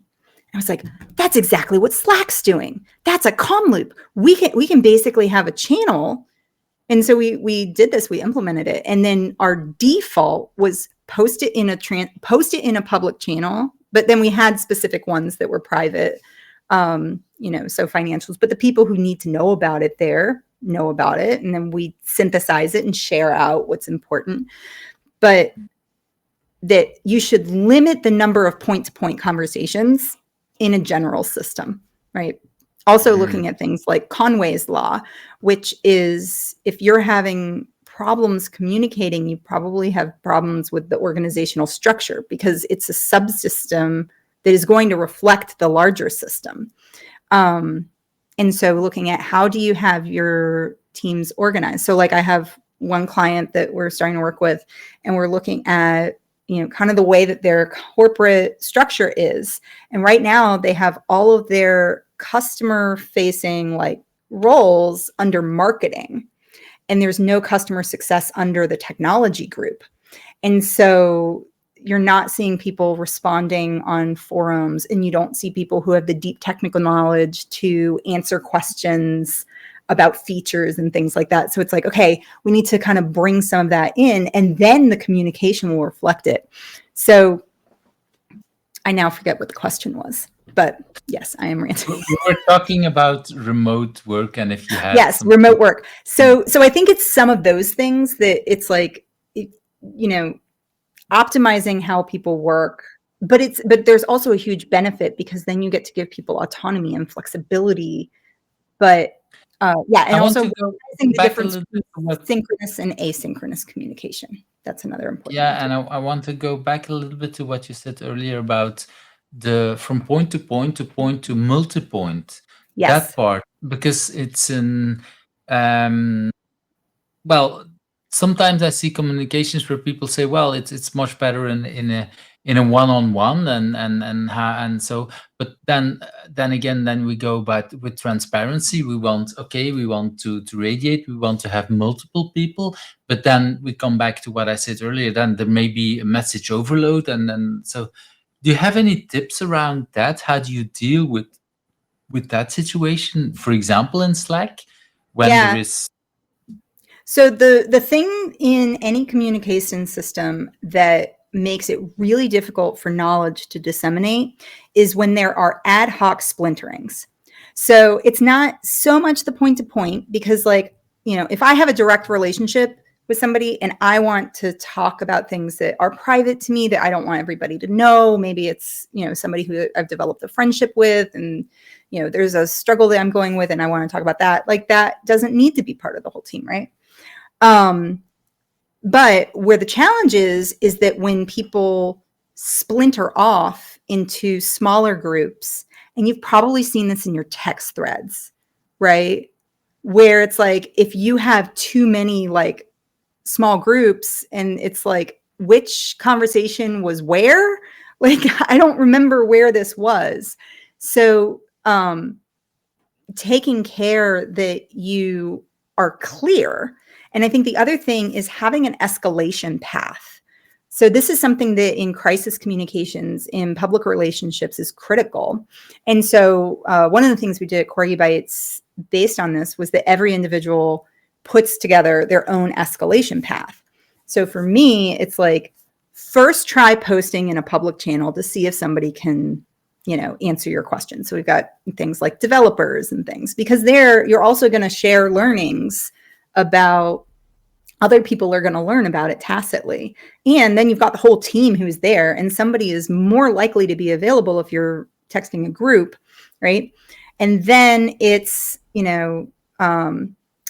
try, I forget exactly what it was, but then, then it's like maybe a DM, and then it's a text message, and then it's text Scott. Oh no, we have a SOS channel. That's something that we have where it's like, if there is something truly time sensitive, instead of direct messaging me, post it in the SOS channel. And that's something that all decision makers can see. And sometimes it's like, I'm, doing I really something like that, different. because Yeah. one of the patterns I did with teams is before was like, and that was before the pandemic, so before we did even more remote work. But it was like, have at least 2 channels for every team. Like, you have a chatter channel where you can share things, but that can be muted all the time. But you need to have something like what you now call the SOS channel. This is a channel in your team that everybody in the team needs to follow. You need to, if there is something there, you need to see it, because it's immediate action, whatever. Yeah. Somebody else can Well, and you can interact. also judge kind of the health of a project, because if that SOS channel isn't used very often, and it's like point number 3 on the escalation path, that you're solving problems pretty quickly. But if that's something that's used all the time, Or they're and there's hiding, a lot of heavy chatter. problems. That's the Yeah. other part. Well, Yeah. and the other thing then you can look at is, are these real emergencies or fake emergencies? Because a lot of times we impose these deadlines and they're actually not tied to anything, but people use deadlines as a way to motivate people. But it's like, no, that might not actually be a thing. And there may be external forces or something that happened that, like, we have to adapt, and we can't adhere to this deadline that we set before. So that's another thing we try to do, is we try to limit the number of deadlines that we set. And we're very clear about, like, okay, this is an aspirational deadline, versus like, no, if this doesn't happen, we lose customers. That's a real deadline, And yeah, I had a discussion with CP Richardson a couple of months ago, that by the time this is out, that interview is published. And it's interesting because he worked as a firefighter, and there is like, okay, you learn really what is a real emergency and what is Yeah. not. And people die if you make wrong things. Yeah. And the interesting part, one of the things he said is that in really, as a firefighter, the real big things about people's life, basically they do less, because they bring them as quick as possible to the hospital, and they're the real experts are dealing with.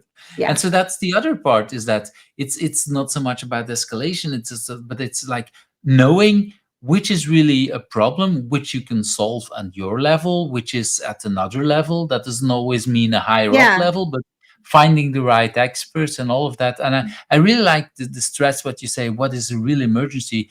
You talked before about going to the moon. Well, typically for going to the moon, there's a time frame where there's ideal moment to do that. that's a real deadline, because if you miss it, maybe, and going to Mars is worse, then it's like 3 years that you Mhm. have to wait, whatever. Mhm.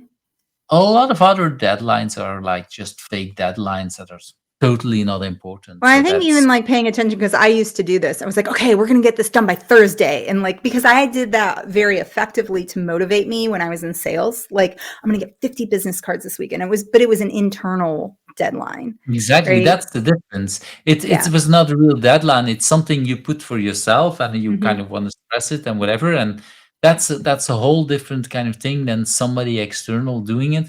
And I've seen also, I really like to go into habits and do certain things. And I also saw for myself that sometimes it's got unhealthy as well. Like Yeah. I want to do whatever 10,000 steps or whatever, and Yeah. it's like, but wait a minute, if I'm sick, I don't want to do 10,000 steps. Right. Wait, then that's it. It might feel bad, but like, come on, I'm ill. Yeah. Let's get out of bed. Let's. And I really had to learn that, like, this was an internal thing for me to get motivated and to do whatever. But it's also okay if I can understand why, and I can deal with it in a different kind of way. So that's, Yeah. I think, that kind of difference. So it's not just about emergencies and deadlines, but it's also about what's internal, what's external, and at what level can you think about how important is that really? Was that something motivating me, or was that something like, yeah, indeed, maybe if I need to do something and I don't do it, even if I'm ill, but that means somebody would die, then probably I'll get out of bed and try to Yeah. save that person's life, or find someone else who can do it. And that kind of thing is so important in business and in life, to figuring out. And yeah, and I think, well, I think all moms are really good at, when there is a child in problem, well, you don't feel sick as a parent, you try to say, okay, then I want to take care of this, even if I'm ill, whatever. Maybe it's finding someone else, hopefully finding Yeah. someone else. I will But also include dads in there. Scott is very yeah, good at that with our said kids. moms, and that's why I started to say parents, because I Yeah. think Yeah. for all of it, I think that's the important part. Yeah. I want to move to the next thing, and I'm really looking forward, because well, I've read the book that you were thinking about. So, what is a book that you have read that you want to talk about? Oh, a book. I think because in the email it said, "What's the last book you read?"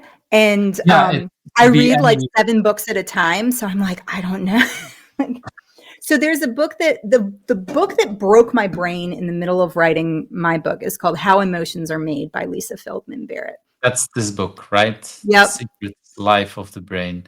I've read Yeah. it also last year, and like you say, it's mind-boggling. There's so much stuff in there, so much, and this is all Yeah. based on research, and so much stuff that you say. What you think about, well, emotions, and a lot of stuff is like, if just about reading body language, that I think, I don't know if it's a chapter but Yeah. that part alone is like, everybody should read it. It's like, it's Well, and amazing. it's just like, it's not just how we read it, but how much context is important. And I think the real important thing that she's written about a whole lot, because essentially what she's done was, she was really inspired by a lot of psychological studies that have existed since the 1960s Mm. around emotions, but we're limited to behavioral observation and self-report. Right. That was how we collected data. So she went into neuroscience and she's like, well, I wonder how the brain does this. And so then she started conducting more empirical experiments about how emotions work. And it turns out it's not what we thought it was. So this is why a lot of the things that I had learned, it's not that they were wrong. It's just that we've learned new things because we have new methodologies. And, the idea that we can read someone's emotion on their face isn't true. We can read what she calls facial configuration. So in a later paper, she wrote, you can detect a scowl, but you cannot detect anger, because you can detect that somebody is forming their face in a certain way.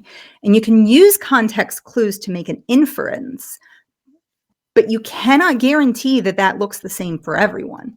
And so in the world of And emotion, And what I want to stress out again, the first part that we said, this is based on research, and I've the same thing that you just said. That I think, well, in a different way, of course, in my own sentences, but just these last 2 3 minutes, I've told so many people and everybody, yeah, but I'm better, and we're like, no, there is Ooh, research all over the world that proves that yeah, whatever you feel about that, that's totally wrong. yeah, You're good at it because you know, or you've been learned it in a certain context, but yeah, that doesn't mean that you're good at reading everybody's emotions. yeah. And I think too, like I came from the, oh, empathy is my superpower. I'm really good at this because a lot of people told me that. Um, but I was missing something critical. I had no feedback loops because no feedback loops have been modeled for me. And there's a researcher, Jamil Zaki, who talks about this, and he actually calls it the Roddenberry effect, where we take our ideas of how we show up as an empath from stereotypes that we see a lot of times in science fiction.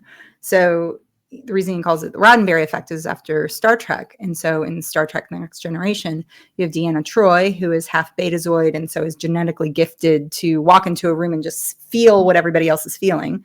I identified as Diana Troi.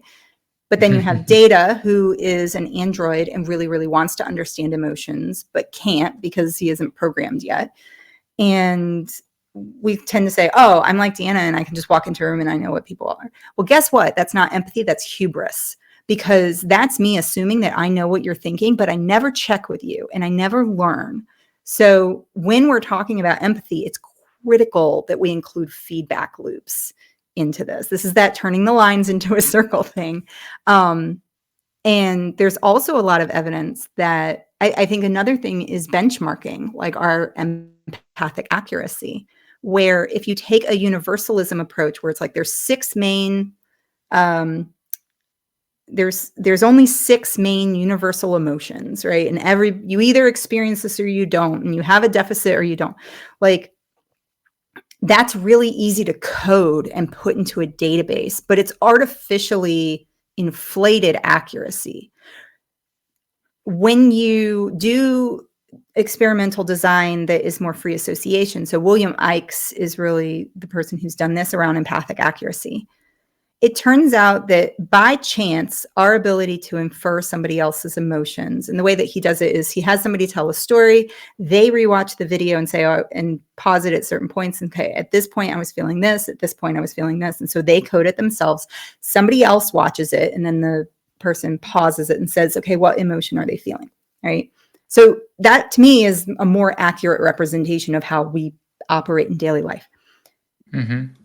Statistically, the chances of getting it right would be 5% of the time. On average, But it feels wrong. It feels that we're better at it.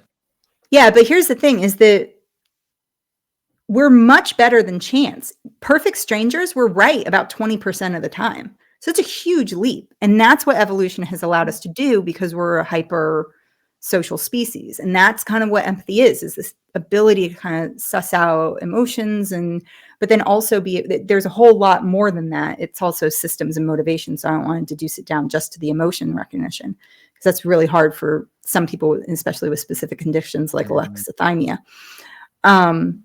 But it turns out that we're not much better. We don't get that much better. So like with really good friends, it's around 30%. And with life partners that you really like and you've been with a long time, it's usually tops out at about 35%. And the best people who have ever been measured, who are these like very rare outliers, are like 50%. So what I see a lot of times is people going, oh, well, I'm not really good with people because I'm only, I'm wrong 7 out of 10 times. It's like, yeah, that makes you normal. But what happened was that I was taking on this, like, it was like an empath, but empath as a psychic. And I thought I was right 100% of the time. And I didn't think that I had to check because it was really just confirmation bias. People told me I was good at it. I hung out with a whole lot of other empaths who thought we were good at it, but that's not what it was at all. And so in learning all of this, it's been a huge piece of humble pie for me to swallow. but it's made me a better person. And I think it's made me a better empath because now it's like I'm really learning and I'm not just assuming. Um, and I think that's a I, really good thing. I really like that you stress it, because indeed, I've also had people in my past, friends, that said like, well, you should have known, you should be better, and whatever. It's like, yeah, that doesn't really help us.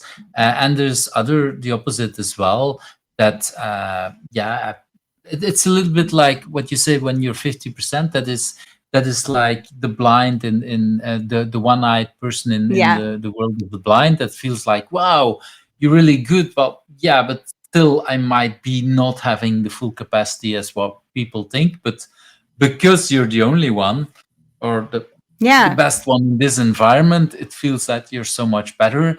And then the risk is, and I like so much about your story, then the risk is that we stop checking, and that actually makes us worse, because Yep. at some point, and that's, yeah, I've known a few people who were really good at reading body, at reading messages and whatever.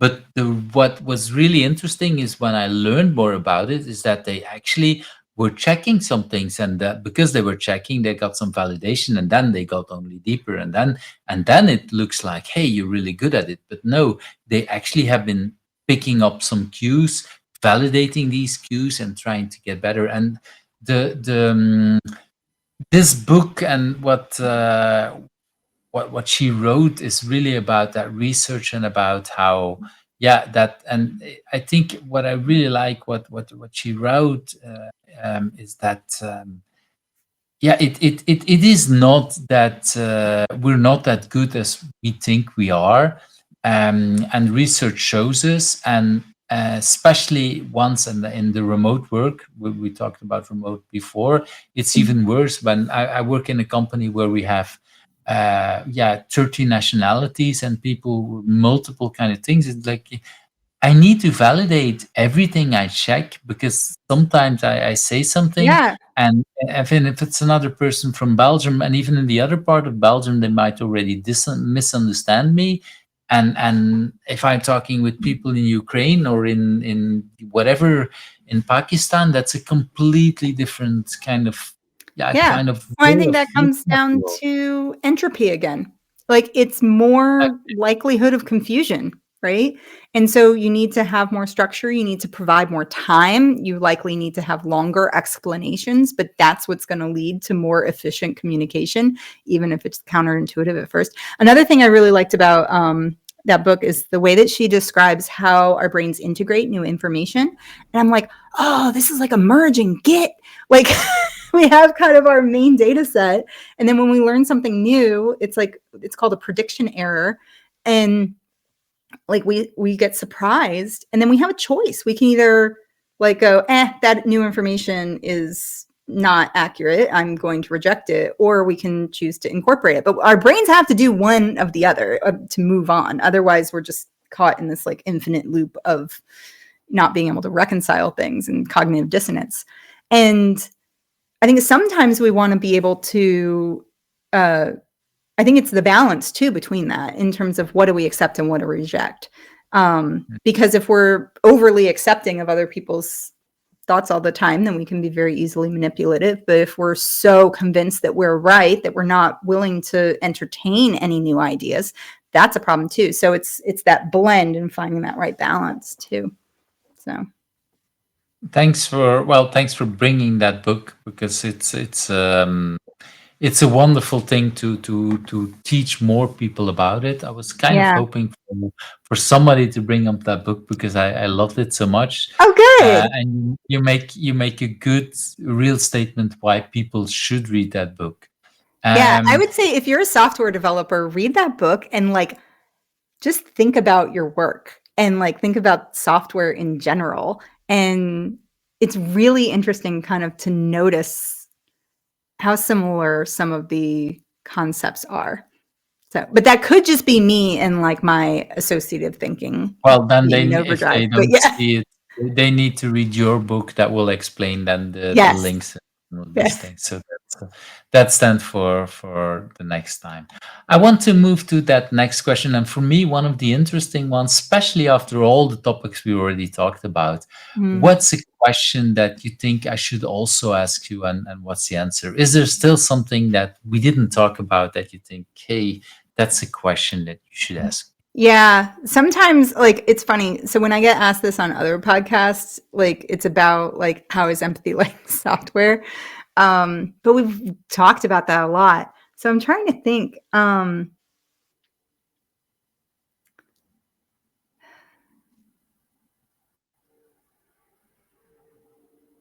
don't know. I'm drawing a blank. I feel bad. I feel like bad guess now because I can't think of anything. We talked for almost 2 hours already, so I'm Yeah. not surprised that there is still not much left, so that might be okay. Yeah. But let me ask a little bit about how does that feel for you when something like this happens, when you have all these kind of connections and now there is a question and you don't have a real answer. How is that for you? Um, it usually makes me think that's a really cool place to explore. Mm. Like, I don't know the answer. What is the answer? Let me learn. Um, but in stuff like this, it's like, well, that's just kind of, it is what it is. I forget a lot of things the way my brain works. Essentially, it's like, you know, I describe the way sometimes that like I navigate like my working style for Mhm. like using a web search like Chrome or something. And during the course of a day, I'll get like 200 tabs open. And then I Wow. close all of them at night. Like I just shut everything down. I don't look at what I've had open. And that has like most of the people I've mentioned that to, it's like a visceral, like, how can you do that? But you But that, lose everything you you lose gathered everything. today. But that is literally what happens to me in my lived experience is that I Mm. go to bed and then like most of my experience is wiped. It's like my cache is cleared every night in a way that other people, I'm sorry. So I'm in a way I'm able to make a lot of fresh connections. But it means that like I'll tell stories over and over again, or I'll forget people's names, or I'll forget that something happened, right? So I don't know exactly how that answers any question other than like, but I think like sometimes too, it can be really hard when you know other people are watching. But it was really neat actually yesterday that happened to me. I taught a course through O'Reilly and it was a 4-hour workshop online and we did a 10-minute break. And when we came back, there was a glitch with the software and everything showed up on my end as everything was unmuted, but nobody could hear me. But it was really nice. And I was so embarrassed because like, that's really hard. Cause like as an instructor, especially when there's like a lot of people watching, it's really like panic inducing, but it was really neat because in the chat, there was someone who was like, this is a chance for us to put our new empathy skills to the test. And it's like, I think Andrea is probably panicking right now and probably Mhm. trying to do her best. Let's not be mad. Like, and so everyone was like, we've got you. We know that you're working. It's just like, this is so nice. So, but yeah, but there's that like fear of letting people down. So I think when I make memory lapses in the moment in the real world, like normally, it happens so often that I'm just kind of like, and just like write it off. But when it's something like curious, like I remember being at a conference and I talked about empathy driven development, and then someone was like, empathy can't drive development in the same way that tests drive development. You are making a Mhm. false statement. So then it was like several months into deep research about the history of X-driven development models and looking back at Rebecca Worst-Brock's and then looking back at like, encapsulation and information hiding and then like what the journey is. And then it's like, okay, here are the kind of 6 things that I see. And it's like, it's something you're doing ahead of time that informs your choices. Technical empathy does that. And it's like all of these different things.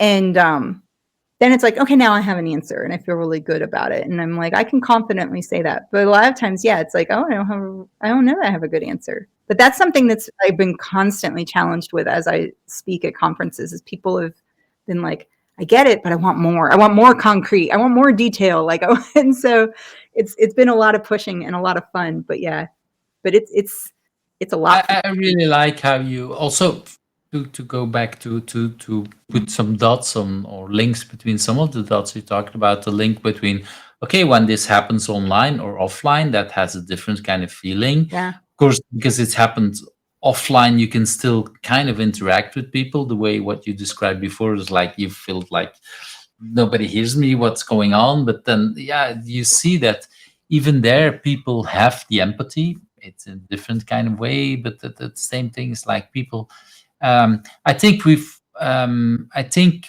what I hope at least since the pandemic that people realized much more. Before the pandemic, it's like there's people in the office, and then sometimes there's a few remote people, but a lot of the people in the office had never been remote, so they don't understand all the problems and all of it.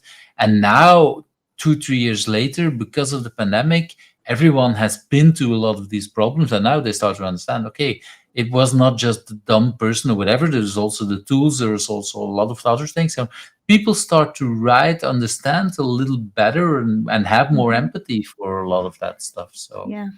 that's really nice. And I really like how you mentioned Rebecca. She was actually number 2 on the on the Oh, nice. podcast, She's and awesome. so it's really nice to bring back to some of the people and having some of this conversation. And that actually brings me to that really last question. Who do you think I should also ask? Because Yeah. we Have talked you about interviewed Claire Rebecca. Sudbury? I did have, and I wanted to show it here. She was Yeah. actually number 23. I was really happy, and in a way that yeah, it's a very great conversation. So that is one person that you talked about, but or that you wanted to talk about. But I do think that you have a few I more people do. that I'm trying to see if I added my things there. I can show you Oh, the other Belle names. Walker. Oh, have you interviewed Belle Walker? That was the other person I had Let me recommended. You wait. This is I'm not That's Belle sure Walker. about it. Yes. That's Bella, right? So that Yes. is so why should I talk with Belle? Because I haven't talked with her. Yeah. So Belle, super smart. Love her. But we connected last year at the San Francisco CTO Summit, and Mhm. we were both speakers. And her talk was one that I was just like, oh, you're going to be my new best friend.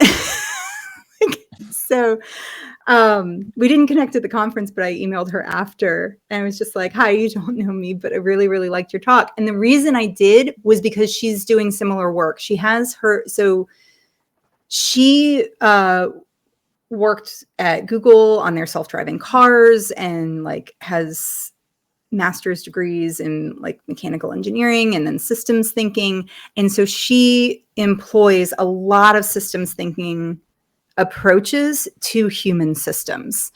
And Mm. it just is able to describe them in these amazing ways, and especially how to use it in terms of culture and organizational behavior. She is the only example that I know of. I know there are more, but I personally have not heard of them, of a successful SAFe implementation where they had very productive pie planning meetings. And the big reason was because they emphasized how important the communication was and everyone was bought in. So they put the work in ahead of time to make sure that everybody trusted each other and could understand each other and valued the process. Because we get folks who email us and it's like, my software and my hardware team are so bitter that we can't implement this framework because they're just blaming each other and it just becomes a resentment fest.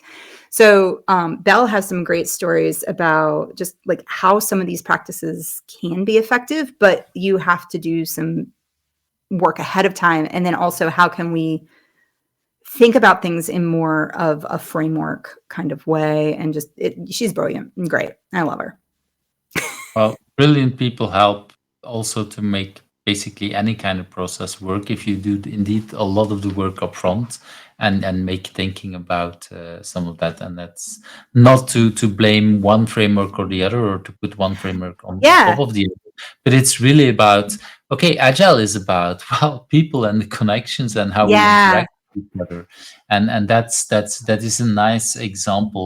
And I do think you had a third person in mind. Do Oh you yeah, I think remember? it was Shelton. Yeah, so Shelton Davis. So uh, he's doing a that lot is of work in the awesome. empathy space in kind of the world of product development.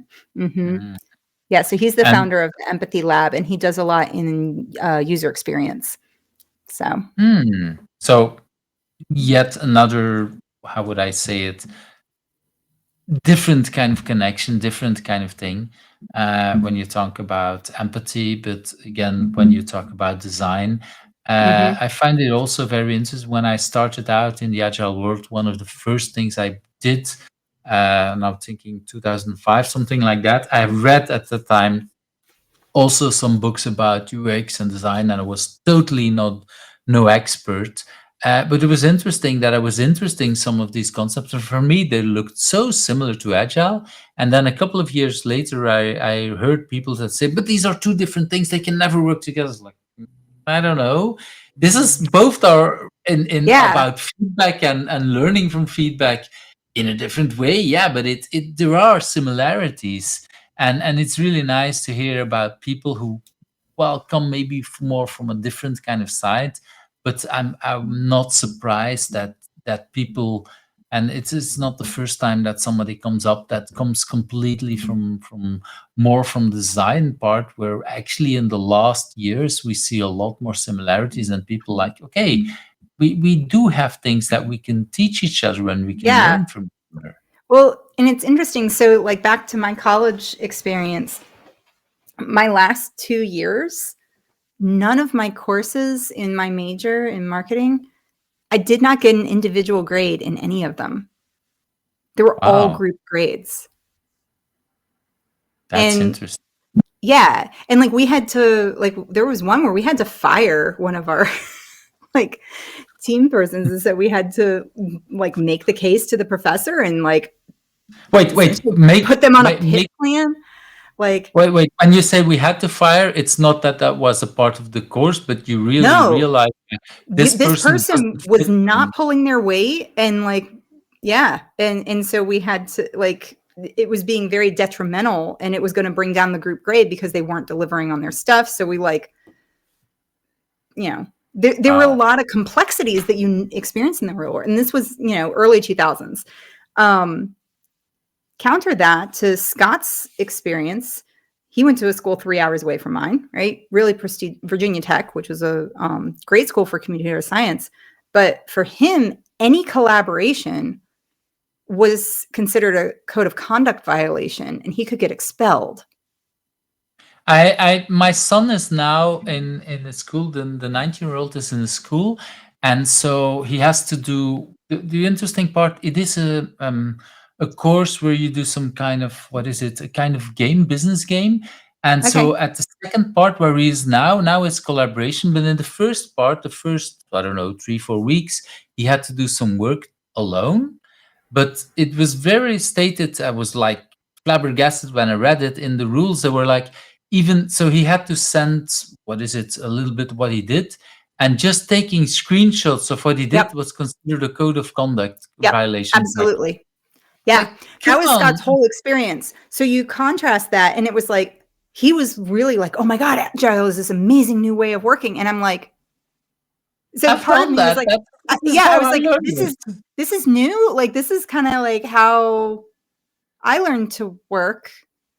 I'm, Mhm. we called it cross-functional teams that, and stuff like that. But that was very much how I learned. But it was really interesting that like you have to work together in a group and work together effectively. And I think that's an example of how like it just wasn't taught in school, and our motivation was so different. And like if your motivation is, I have been taught that sharing my code with anybody is so detrimental that I'm going to like potentially lose the ability to finish my education, you're not going to be really motivated to work in collaboratively, right?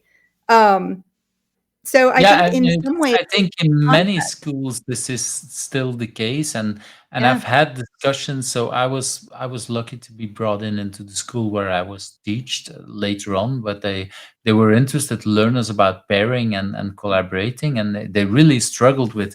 But how do we then score the people, and how do we get? And now I hear some example of years ago where there was already no individual scoring. That's the whole opposite, and I see yeah, many people and schools struggling with it. But yeah, it's interesting because in schools, most of, or at least when I was younger, most of the schools at that time were like all working alone, and then you come into a company and like the goal is really to collaborate together. It's like yeah. mind blowing. Like, We hey, actually, there was another student, Jessica, and we both noticed that we were the type of people, like we ended up on a group project together and was like, oh my gosh, this is the first time that I've had another person like me who's going to make sure that like the ball doesn't get dropped and we're actually going to do our stuff and we're going to like drive the success of stuff. And so we made sure that we signed up for all of our classes together so that we would try to always be on the same team. Because in that way we trusted each other and we knew it would be less work and that it would be advantageous. So yeah, we were and able you to didn't get, have to do all the work yourself because yeah, and that probably also makes it easier when there is indeed one person in it doesn't matter how many groups, that it's easier that the two of you could already say, well, wait a minute, that person is not working. If it's all, if there might be a few people doing a little work, not much, but still they're right. contributing. But if it's a person totally doing nothing, it's very Yeah. clear. Or if you have just a couple of people who are Yeah. collaborating really well, I would say. Yeah. Okay, it's been a wonderful time. Like I said, we're Yeah. unfortunately over 2 hours, but this feels like a really nice conversation. If people want to get connected to you, how do they? What's the best way to reach out to you? Yeah. The best way is LinkedIn. And I get a So that lot of should be LinkedIn this link. requests. Yes, this is going to sound really pretentious, and I'm trying to figure out how to say this in a nice way. Um, there's over 100,000 people who follow me on LinkedIn, Wow. and yeah, and the number of requests I get on a daily basis is a lot. So I really do want to connect with people who have listened to this, and I don't want to ignore you. So the best way is that if you include a note when if I think this is harder to do on mobile, but if you do it on desktop, then it can say add note when you send your request. And if you say, I heard you on the Who is Agile podcast, then I'll know and I can accept your request. But otherwise, especially if there's no note, I don't know. And a lot of times it's hard for me to know who I should connect with because there's so many accounts that I think all of yeah. us we know, and it gets worse. I also think that LinkedIn doesn't help with that. I have to be honest, because it's like every now it's getting better. The last couple of years, not much, but there's many years that I thought I figured out how to send a message, and then I try again, and it's like, oh, but I thought there was another place. No, now it's already sent. Okay, damn it, Yeah. and it's like Yeah. it's and like you say, it's behaving differently in the app as on the website, and then Yeah. it's even harder.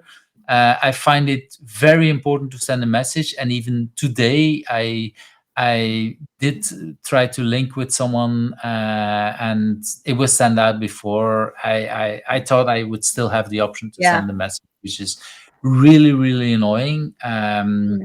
I do make personally make more the habit, because I know I'm sometimes caught up with just copy pasting from a template, like, okay, really nice, but where are you from, to opening the connection, and then yeah, then I learn very quickly if people Mm. are sincere and whatever. But of course it's much easier for me with less than 100,000 followers, because that is a whole different kind of Yeah.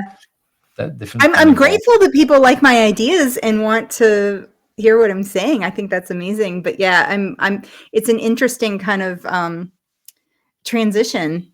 Um, so that can be a whole other show. So Well, we can, and I already have the feeling right from when we started, from before the first question, that this could go on for a very long time. Yeah. But I'm really grateful. It gave me a lot of energy because right now it's close to midnight here in Belgium, Oh, and I still wow. feel lots of energy because of this whole conversation. I Hopefully you're hope. able to go to sleep and I didn't, like, give you so much energy. Well, that's one of the other things, is that typically after such a recording, I do take some time to wind down. I'm Good. not going to try to go to bed immediately because that won't work indeed. Um, and yeah, but it's been such a wonderful conversation, going in all kind of directions, and still able to link so many different kind of topics. And Welcome to my brain. I was that's what I was about to say. I had the feeling I had a little bit an insight in your brain. I probably didn't understand all the links you were trying to say, but I Yeah. still have the feeling that I grasped a lot of that. So Yeah. I really want to thank you for your time. It's Yeah. been Thank you. wonderful. I do hope that at some point we can connect in a physical way. Yeah. I'm already really happy with the results of today. Oh, excellent. Yeah, if you know of any opportunities for me to come speak in Belgium, I love going to Europe. So, and I have not been to Belgium yet. So, We have actually, it just passed, this is December, so it's 1 or 2 weeks ago. We had a great conference, Extreme Program. It's a XP Day Benelux that's been going yeah, on. What was one of the earliest ones, so that's a yeah. really I great one. keynoted at XP 2017 in Cologne, Germany. So I don't know if that's Yeah, the but same that conference, but yeah. no, it's the Okay. interesting part. We have XP days in multiple countries. That's kind of so we have the Belgium in the in Germany and France and in the UK, but there is also XP with a number behind it, and that's a whole different kind of conference these days. Shared, or I don't know what is it, but it's under the flag of Yeah. the Agile Alliance. It used to Yeah, be. I was the last one where it was independent before it moved into the Agile Alliance. Yeah. But So, that still, I'm really happy that they, well, from a distance, it looks like they were able to keep much more of the good. spirit. They Good. wanted to keep that part alive. But yeah, there is tons and tons of conferences Awesome. still with everything what's happening. I do have a feeling that in Europe, for me, it feels much more like, well, like in America, it feels like there is one big conference, and that is, Mm. and in Europe, it feels much more like we instead of scaling up, we scaled out. So there's multiple Yeah. smaller ones. And Yeah. I personally like that. But of course, if you want to, as a speaker, reach out a larger community, you need to go to multiple Mhm. cities or multiple things. Maybe I could do like a European tour and like take a summer and just go to a bunch, like speak at a bunch of Well, and conferences. that's the other thing that it's, I think that started also in Europe, is Agile Tour and then with the city. And there was Ooh. actually at some point really a network to create it. I don't know how Ooh. active all these different locations are, but if you look for Agile Tour, I don't know, Luxembourg or France or whatever, there Okay. is a multiple kind of events, and they're more or less independent, more or less working together. So an Cool. interesting part how it is. So technically, it is possible to or the hard part about being independent might be that their dates are for some things completely unrelated. So you would Yeah. probably need to find ways to go back or find other works to work Yeah. with. But anyway, many different kind of things to I'm talk so about. grateful. Thank you so much for inviting me. And yeah, I have a lot of energy too. And yeah, thank you. And thanks for just letting my brain shine a little bit. Like, The energy and the shining came all the way to Belgium, so okay. thank you very much for your Awesome. time. Awesome. Well, thank you so much. Bye. Thank you for watching Who's Agile, where the stories of agilists come to life. I hope you liked today's interview. Subscribe if you're not subscribed and want to get to know other agilists.